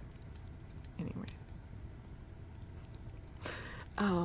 You should do a cooking stream. I am not a cook. A Fallout soda? What do you mean? Like from the games? How would I do that? Okay. Gotta love a thick back matter. Hell yeah. This chapter / mini story is called The Adventure with Midge, the Miller's Son. When the 4 yeomen had travelled for a long time toward Sherwood again, high noontime being past, they began to wax hungry. Quoth Robin Hood, I would love that I had something... I would love that I had somewhat to eat. Methinks a good loaf of white bread, with a piece of snow-white cheese, washed down with a draught of humming ale, or a feast for a king. Since thou speakest of it, said Will Scarlet, methinks it would not be amiss myself. There is that within me crieth out, Victuals, good friend, victuals. Well, I know a house nearby, said Arthur at Land, and had I but the money, I would bring ye that ye speak of, to wit, a sweet loaf of bread, a fair cheese, and a skin of brown ale. For the matter of that, thou knowest I have money by me, good master, quoth Little John. Why, so thou hast, Little John, said Robin. How much money will it take, good Arthur, to buy us meat and drink? I think that 6 broad pennies will buy food enow for a dozen men, said the tanner. Then give him 6 pennies, Little John, quoth Robin, for methinks food for 3 men will about fit my need. Now, get thee gone, Arthur, with the money, and bring the food here, for there is sweet shade in that thicket yonder, beside the road, and there will we eat our meal. So, Little John gave Arthur the money, and the others stepped to the thicket, there to await the return of the tanner. After a time he came back, bearing with him a great brown loaf of bread, and a fair round cheese, and a goat skin full of stout March beer, slung over his shoulders. Then Will Scarlet took his sword and divided the loaf and the cheese into 4 fair portions, and each man helped himself. Then Robin Hood took a deep pull at the beer. Said he, drawing in his breath, never have I tasted sweeter drink than this. After this, no man spake more, but each munched away at his bread and cheese lustily, with ever and anon a pull at the beer. Hi, Waddy. At last Will Scarlet looked at a small piece of bread he still held in his hand, and, quoth he, methinks I will give this to the sparrows. So, throwing it from him, he brushed the crumbs from his jerkin. "I, too," quoth Robin, "have had enough, I think." As for Little John and the tanner, they had by this time eaten every crumb of their bread and cheese. "Now," quoth Robin, "I do feel myself another man. Would fain enjoy something pleasant before going farther upon our journey. I do bethink me, Will, that thou didst used to have a pretty voice, and one that tuned sweetly upon a song. Prithee, give us one ere we journey farther." "Oh, truly, I do not mind turning a tune," answered Will Scarlet, "but I would not sing alone." "Nay, others will follow. Strike up, lad," quoth Robin. "In that case, 'tis well," said Will Scarlet. "I do call to mind a song that a certain minstrel used to sing in my father's hall upon occasion. I know no name for it, and can give you none, but thus it is." Then, clearing his throat, he sang. "In the merry blossom time, when love longings food the breast,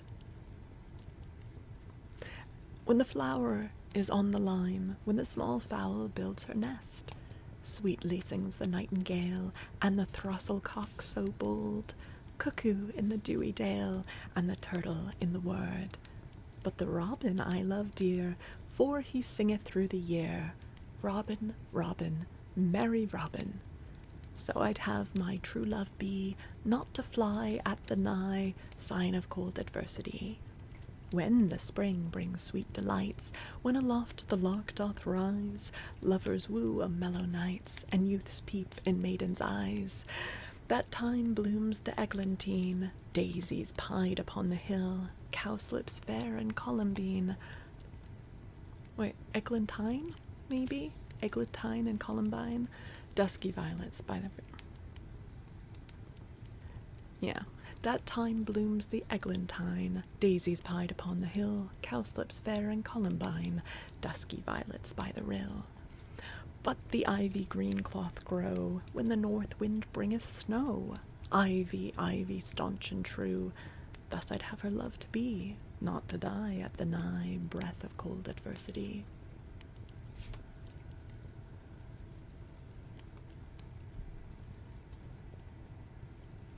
"'Tis well sung," quoth Robin, "but, cousin, I tell thee plain, I would rather hear a stout fellow like thee sing some lusty ballad than a finicking song of flowers and birds and what not.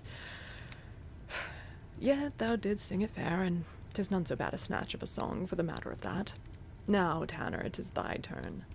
"Why, no not," quoth Arthur, smiling, with his head on one side, like a budding lass that is asked to dance. "I know not that I can match our sweet friend's song. Moreover, I do verily think I've caught a cold, and have a certain tickling and huskiness in the windpipe." "Nay, sing up, friend," quoth Little John, who sat next to him, patting him upon the shoulder. "Thou hast a fair round mellow voice. Let us have a touch of it." "Nay, and ye will have, poor thing," said Arthur. "I will do my best. Have ye ever heard of the wooing of Sir Keith, the stout young Cornish knight in good King Arthur's time?" "Oh, methinks I have heard somewhat of it," said Robin. "But nevertheless, strike up thy ditty and let us hear it, for as I do remember me, it is a gallant song. So out with it, good fellow." Thereupon, clearing his throat, the tanner, without more ado, began to sing the wooing of Sir Keith. King Arthur sat in his royal hall, and about on either hand was many a noble lordling tall, the greatest in the land. Sat Lancelot with raven locks, Gawain with golden hair, Sir Tristram, Kay, who kept the locks, and many another there. And through the stained windows bright, from o'er the red-tiled eaves, the sunlight blazed with coloured light on golden helms and greaves. But suddenly a silence came about the table round, for up the hall there walked a dame, bent nigh unto the ground. Her nose was hooked, her eyes were bleared, her locks were lank and white. Upon her chin there grew a beard, she was a gruesome sight. And so with crawling step she came and kneeled at Arthur's feet. Quoth Kay, "She is the foulest dame that e'er my sight did greet." "O mighty king, of thee I crave a boon on bended knee." 'Twas thus she spoke, What wouldst thou have, quoth Arthur, king, of me? Quoth she, I have a foul disease doth gnaw my very heart, and but one thing can bring me ease or cure my bitter smart. There is no rest, no ease for me, north, east, or west, or south, till Christian knight will willingly thrice kiss me on the mouth. Nor wedded. Oh, wait.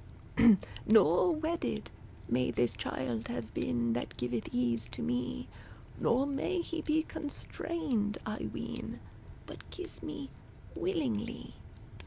So is there here one Christian knight of such a noble strain, that he will give a tortured knight. I totally lost the page. Oh my god. Fuck. I'm so sorry. I leaned on the space bar and it scrolled rapidly. Okay. I'm so sorry. Okay. So is there here one Christian knight of such a noble strain, that he will give a tortured wight sweet ease of mortal pain. A wedded man, quoth Arthur, king, a wedded man I be, else would I deem it noble thing to kiss thee willingly. Now, Lancelot, in all men's sight, thou art the head and chief of chivalry. Come, noble knight, and give her quick relief. But Lancelot he turned aside and looked upon the ground, for it did sting his haughty pride to hear them laugh around. Come thou, Sir Tristram, quoth the king. Quoth he, it cannot be, for now can I my stomach bring to do it willingly. Wilt thou, Sir Kay, thou scornful wight? Quoth Kay, nay, by my troth, what noble dame would kiss a knight that kissed so foul a mouth? Wilt thou, Gawain? I cannot, king. Sir Geraint? Nay, not I. My kisses no relief could bring, for sooner would I die. Then up and spake the youngest man of all about the board. Now such relief as Christian can I'll give to her, my lord. It was Sir Keith, a youthful knight, yet strong of limb and bold, with beard upon his chin as light as finest threads of gold. Quoth Kay, he hath no mistress yet, that he may call his own, but here is one that's quick to get, as she herself has shown. He kissed her once, he kissed her twice, he kissed her 3 times o'er. A wondrous change came in a trice, and she was foul no more. Her cheeks grew red as any rose, her brow as white as lawn, her bosom like the winter snows, her eyes like those of fawn. Her breath grew sweet as summer breeze that blows the meadows o'er. Her voice grew soft as rustling trees, and cracked and harsh no more. Her hair grew glittering like the gold, her hands were white as milk. Her filthy rags, so foul and old, were changed to robes of silk. In great amaze the knights did stare. Quoth Kay, I make my vow, if it will please thee, lady fair, I'll gladly kiss thee now. But young Sir Keith kneeled on one knee, and kissed her robes so fair. O let me be thy slave, said he, for none to thee compare. She bent her down, she kissed his brow, she kissed his lips and eyes. Quoth she, thou art my master now, my lord, my love, arise. And all the wealth that is mine own, my lands I give to thee, for never knight hath lady shown such noble courtesy. Bewitched I was, in bitter pain, but thou hast set me free. So now I am myself again, I give myself to thee. Yea, truly, quoth Robin Hood, when the tanner had made an end of singing. It is as I remember it, a fair ditty, and a ballad with a pleasing tune of a song. Hi, Misa, hello. It hath oftentimes seemed to me, said Will Scarlet, that it hath a certain motive in it, in such as this. that a duty which seemeth to us sometimes ugly and harsh when we do kiss it fairly upon the mouth, so to speak, is no such foul thing after all. Methinks thou art right, quoth Robin, and contrariwise, that when we kiss a pleasure that appeareth gay, it turneth foul to us. Is it not so, Little John? Truly such a thing hath brought thee sore lumps this day, sore thumps this day. Nay, man, never look down in the mouth. Clear thy pipes and sing us a ditty. Nay, said Little John, I've none as fair as that merry Arthur is trolled. They're all poor things that I know. Moreover, my voice is not in tune today, and I would not spoil even a tolerable song by ill singing. Upon this all pressed Little John to sing, so that when he had denied them a proper length of time, such as is seemly in one that is asked to sing, he presently yielded. Quoth he, Well, and you will have it so. I will give you what I can. Like to farewell, I have no title to my ditty, but thus it runs. Damn, we're getting all the songs. O lady mine, the spring is here, with a hey nonny nonny, the sweet love season of the year, with a ninny ninny nonny. Now lad and lass lie in the grass that groweth green with flowers between. The buck doth rest, the leaves do start, the cock doth crow, the breeze doth blow, and all things laugh in Who may yon fellow be coming along the road? Said Robin, breaking into the song. I know not, quoth Little John in a surly voice, but this I do know, that it is an ill thing to do to check the flow of a good song. Nay, Little John, said Robin, be not vexed, I prithee, but I have been watching him coming along, bent beneath that great bag over his shoulder, ever since thou didst begin thy song. Look, Little John, I pray, and see if thou knowest him. Little John looked whither Robin Hood pointed. Truly, quoth he after a time, why, I think yon fellow is a certain young miller I have seen now and then, around the edge of Shorewood. A poor wight, methinks, to spoil a good song about. Now thou speakest of him, quoth Robin Hood, methinks I myself have seen him now and then. Had he not a mill over beyond Nottingham town, nigh to the Salisbury road? No, all right, that is the man, said Little John. A good stout fellow, quoth Robin. I saw him crack Ned of Bradford's crown about a fortnight since, and never saw I hair lifted more neatly in all my life before. By this time, the young miller had come so near that they could see him clearly. His clothes were dusted with flour, and over his back he carried a great sack of meal, bending so as to bring the whole weight upon his shoulders, and across the sack was a thick quarterstaff.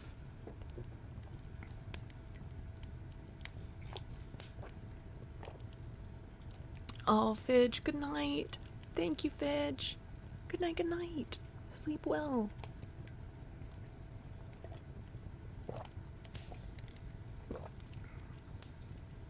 It could be Haywheel that those songs were like actual songs of the time.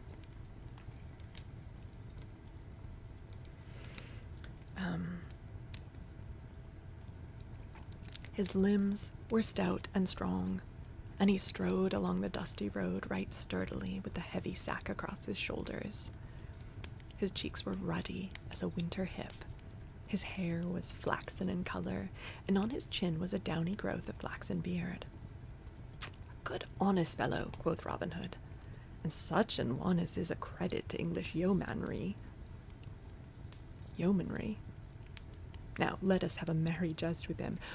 We will go forth as though we were common thieves, and pretend to rob him of his honest gains. Then we will take him into the forest and give him a feast such as his stomach never held in all his life before. We will flood his throat with good canary, and send him home with crowns in his purse for every penny he hath. What say ye, lads? Truly, it is a merry thought, said Will Scarlet. Why is he like this? I don't know. I don't know. He's a bully, but also likes to make friends. It's a weird mix. What is well planned, quoth Little John, but all the saints preserve us from any more drubbings this day. Marry, my poor bones ache, so that I prithee peace, Little John, quoth Robin. Thy foolish tongue will get us both well laughed at yet.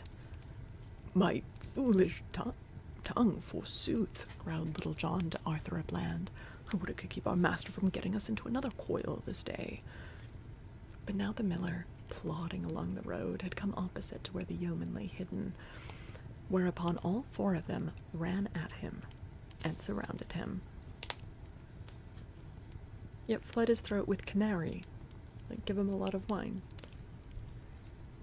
"Hold, friend," cried Robin to the miller, whereupon he turned slowly with the weight of the bag upon his shoulder, and looked at each in turn, all bewildered, for though a good stout man, his wits did not skip like roasting chestnuts. Oh, okay. "Who bids me stay?" said the miller, in a voice deep and gruff, like the growl of a great dog. "Marry, that do I," quoth Robin, "and let me tell thee, friend, thou hadst best mind my bidding."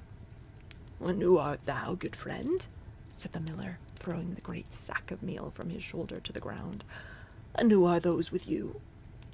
"We be 4 good Christian men," quoth Robin, "and would fain help thee by carrying part of thy heavy load."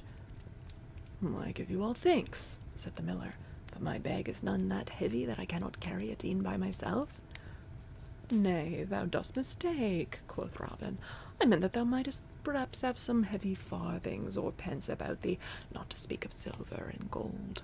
Our good gaffer Swanthold saith that gold is an over-heavy burden for a 2-legged ass to carry, so we would e'en lift some of this load from thee." "Alas," cried the miller, "what would ye do to me? I have not about me so much as a clipped groat. Do me no harm, I pray thee, but let me depart in peace. Moreover, let me tell you that ye are upon Robin Hood's ground, and should he find you seeking to rob an honest craftsman, he will clip your ears to your heads and scourge you even to the walls of Nottingham." "In truth, I fear Robin Hood no more than I do myself," quoth jolly Robin. "Thou must this day give up to me every penny thou hast about thee. Nay, if thou dost budge an inch, I will rattle this staff about thine ears." "Nay, smite me not," cried the miller, throwing up his elbow as though he feared the blow. "Thou mayst search me if thou wilt, but thou wilt find nothing upon me, pouch, pocket, or skin." "Is it so?" quoth Robin Hood, looking keenly upon him. "Now, I believe that what thou tellest is no true tale. If I am not much mistook, thou hast somewhat in the bottom of that fat sack of meal. Good Arthur, empty the bag upon the ground. I warrant thou wilt find a shilling or 2 in the flour." "Alas," cried the miller, falling upon his knees, "spoil not all my good meal. It can better you not, and it will ruin me. Spare it, and I will give up the money in the bag." "Ha!" quoth Robin, nudging Will Scarlet. "Is it so?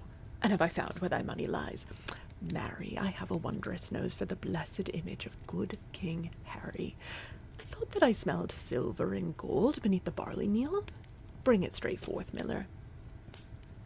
Then slowly the miller arose to his feet, and slowly and unwillingly he untied the mouth of the bag, and slowly thrust his hands into the meal and began fumbling about with his arms buried to the elbows in the barley flour. The others gathered round him, their heads together, looking and wondering what he would bring forth. These guys are such dicks. This is so rude. So they stood, all with their heads close together, gazing down into the sack. But while he pretended to be searching for the money, the miller gathered 2 great handfuls of meal. "Ah," quoth he, "here they are, the beauties." Then, as the others leaned still more forward to see what he had, he suddenly cast the meal into their faces, filling their eyes and noses and mouths with the flour, blinding and half choking them. Hell yeah, pocket sand. He pulled pocket sand. Awesome move. Arthur à Bland was worse off than any, for his mouth was open, agape with wonder at what was to come, so that a great cloud of flour flew down his throat, setting him a-coughing till he could scarcely stand. Then, while all 4 stumbled about, roaring with the smart of the meal in their eyeballs, And while they rubbed their eyes till the tears made great channels on their faces through the meal, the miller seized another handful of flour, and another, throwing it in their faces, so that even had they had a glimmering of light before, they were now as blind as ever a beggar in Nottinghamshire, while their hair and beards and clothes were white as snow. Then, catching up his great crab-staff, the miller began laying about him as though he were clean gone mad. This way and that skipped the four, like peas on a drumhead, but they could see neither to defend themselves nor to run away. Thwack! Thwack! Went the miller's cudgel across their backs, and at every blow great white clouds of flour rose in the air from their jackets and went drifting down the breeze. "Stop!" roared Robin at last. "Give over, good friend. I am Robin Hood." "Thou liest, thou knave!" cried the miller, giving him a rap on the ribs that sent up a great cloud of flour like a puff of smoke. "Stout Robin never robbed an honest tradesman. Ha! Thou wouldst have my money, wouldst thou?" And he gave him another blow. "Nay, thou art not getting thy share, thou long-legged knave. Share and share alike." And he smote Little John across the shoulders, so that he sent him skipping half across the road. "Nay, fear not, it is not thy turn now, Blackbeard." And he gave the tanner a crack that made him roar for all his coughing. "How now, Redcoat? Let me brush the dust from thee," cried he, smiting Will Scarlet. This miller is awesome. They totally deserve this. I am fully on the miller's side with this. They deserve to get their asses kicked. That was a mean trick. Even if they're like, oh, we'll give them lots of like good stuff afterwards. Why don't you just be nice first? Why do you have to be mean before you be nice? And so he gave them merry words and blows until they could scarcely stand. And whenever he saw one like to clear his eyes, he threw more flour in his face. What an absolute legend, right? At last, Robin Hood found his horn, and clapping it to his lips, blew 3 loud blasts upon it. Now, it chanced that Will Stutely and a party of Robin's men were in the glade not far from where this merry sport was going forward. Hearing the hubbub of voices, and blows that sounded like the noise of a flail in the barn in winter-time, they stopped, listening and wondering what was toward. Quoth Will Stutely, "Now, if I mistake not, there is some stout battle with cudgels going forward not far hence. I would fain see this pretty sight." So saying, he and the whole party turned their steps whence the noise came. When they had come near where all the tumult sounded, they heard the 3 blasts of Robin's bugle horn. "Quick!" cried young David of Doncaster. "Our master's in sore need." So, without stopping a moment, they dashed forward with might and main, and burst forth from the covert into the high road. But what a sight was that which they saw! The road was all white with meal, and 5 men stood there, also white with meal from top to toe, for much of the barley flour had fallen back upon the miller. What is thy need, master?" cried Will Stutely, "and what doth all this mean?" "Why," quoth Robin in a mighty passion, yon traitor fellow hath come as nigh slaying me as e'er a man in all the world. Hadst thou not come quickly, good Stutely, thy master had been dead." Hereupon, while he and the 3 others rubbed the meal from their eyes, and Will Stutely and his men brushed their clothes clean, he told them all how that he had meant to pass a jest upon the miller, which same had turned so grievously upon them. "Oh, quick, men! Seize the vile miller!" cried Stutely, who was nigh choking with laughter, as were the rest, whereupon several ran upon the stout fellow, and, seizing him, bound his arms behind his back with bowstrings. Then Robin just, keeps getting his ass kicked and having to call, his boys as backup. How is he the leader? How is he the leader?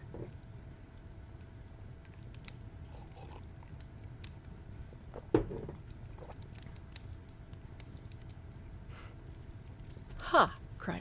when they had brought the trembling miller to him. "Thou wouldst murder me, wouldst thou? By my faith!" Here he stopped and stood glaring upon the miller grimly. But Robin's anger could not hold. So first his eyes twinkled, and then, in spite of all, he broke into a laugh. Now, when they saw their master laugh, the yeomen who stood around could contain themselves no longer, and a mighty shout of laughter went up from all. Many could not stand, but rolled upon the ground from pure merriment. "What is thy name, good fellow?" said Robin at last to the miller, who stood gaping and as though he were in a maze. "Alas, sir, I'm Midge, the miller's son," said he in a frightened voice. "I make my vow," quoth merry Robin, smiting him upon the shoulder. "Thou art the mightiest Midge that e'er mine eyes beheld. Now, wilt thou leave thy dusty mill and come and join my band? By my faith, thou art too stout a man to spend thy days betwixt the hopper and the till." "Well then, truly, if thou dost forgive me for the blows I struck, not knowing who thou wast, I will join with thee right merrily," said the miller. I'm sure his parents are going to be so pleased about that they've just lost one of their main workers at their mill. Because he wants to go live in the forest with a bunch of other men. Like, okay, alright. "Then I have gained this day," quoth Robin, "the 3 stoutest yeomen in all Nottinghamshire. We will get us away to the greenwood tree, and there hold a merry feast in honour of our new friends, and mayhap a cup or 2 of good sack and canary may mellow the soreness of my poor joints and bones, though I warrant it will be many a day before I am again the man I was." So saying, he turned and led the way, the rest following, and so they entered the forest once more and were lost to sight. So, that night, all was ablaze with crackling fires in the woodlands, for though Robin and those others spoken of, only excepting Midge, the miller's son, had many a sore bump and bruise here and there on their bodies, they were still not so sore in the joints that they could not enjoy a jolly feast, given all in welcome to the new members of the band. Thus, with songs and jesting and laughter that echoed through the deeper and more silent nooks of the forest, the night passed quickly along, as such merry times are wont to do, until at last each man sought his couch, and silence fell on all things, and all things seemed to sleep. But Little John's tongue was ever one that was not easy of guidance, so that, inch by inch, the whole story of his fight with the tanner and Robin's fight with Will Scarlet leaked out. And so I have told it, that you may laugh at the merry tale along with me. End of chapter.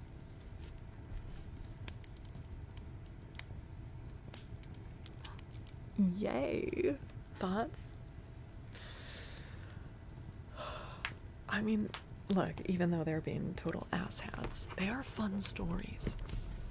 They are fun stories. Like, even if we're like, what the fuck, man? You're being an asshole. Like, it's still fun to read about. Yeah.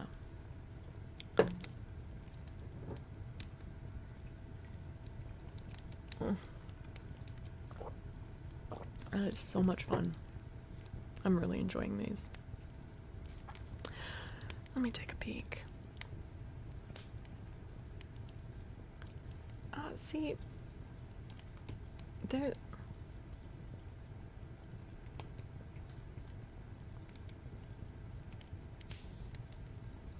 How many tales are left? 1, 2, 3, 4, 5, 6, 8, 9, 10, 11, and the epilogue.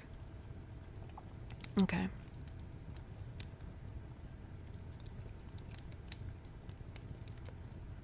And we've read 10 in the prologue, so we're about halfway through. So, depending on how many stories we read per thing, like we've read 10 stories in the prologue over 2 different streams, but they were streams where we did like a longer stretch of reading. So, possibly this will take us like 3 more streams to fill if we want to read all of the stories in this book. The person they run into on the road becomes the protagonist of every vignette. Yeah. I mean, I will say this. He's a pretty good loser. He's just like, man, you kicked my ass. Come be part of my group. Yeah. I'm so glad you guys are enjoying it though, because obviously if you were all hating it, we wouldn't keep reading it, so it's how you write a shonen anime. But yeah, when does he meet a woman? 'Cause is Marion in any of these stories?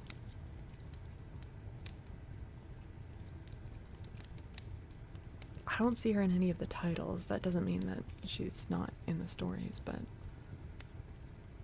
she was in the prologue. No, she wasn't. No, I don't think so. They reference Queen Eleanor. I don't think they reference Maid Marian.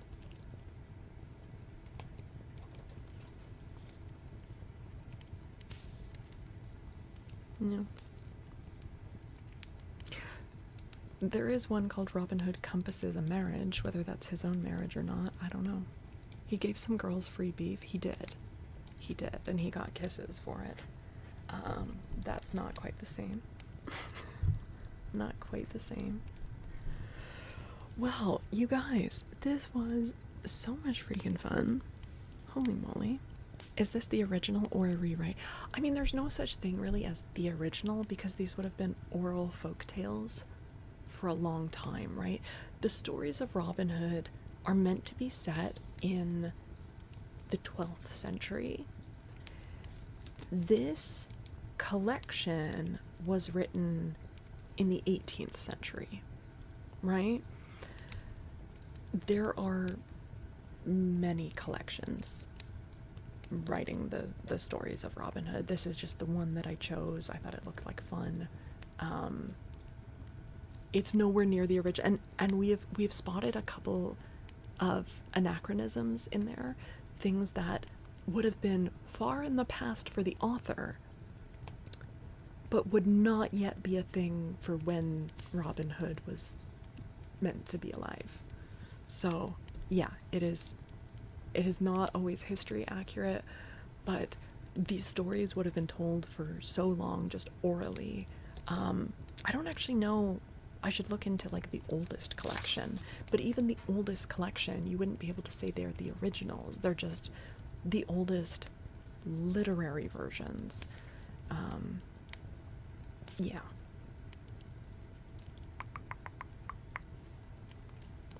Yeah.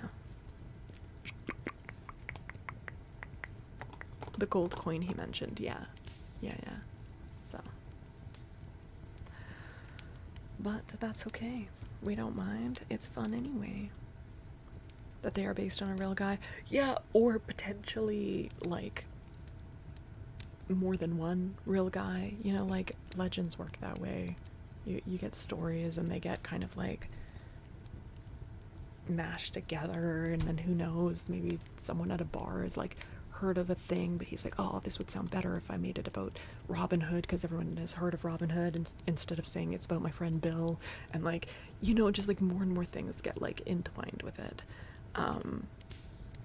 So, but yeah, I believe there was some historical figure that they're based on, but probably most of what we're reading is pure fiction.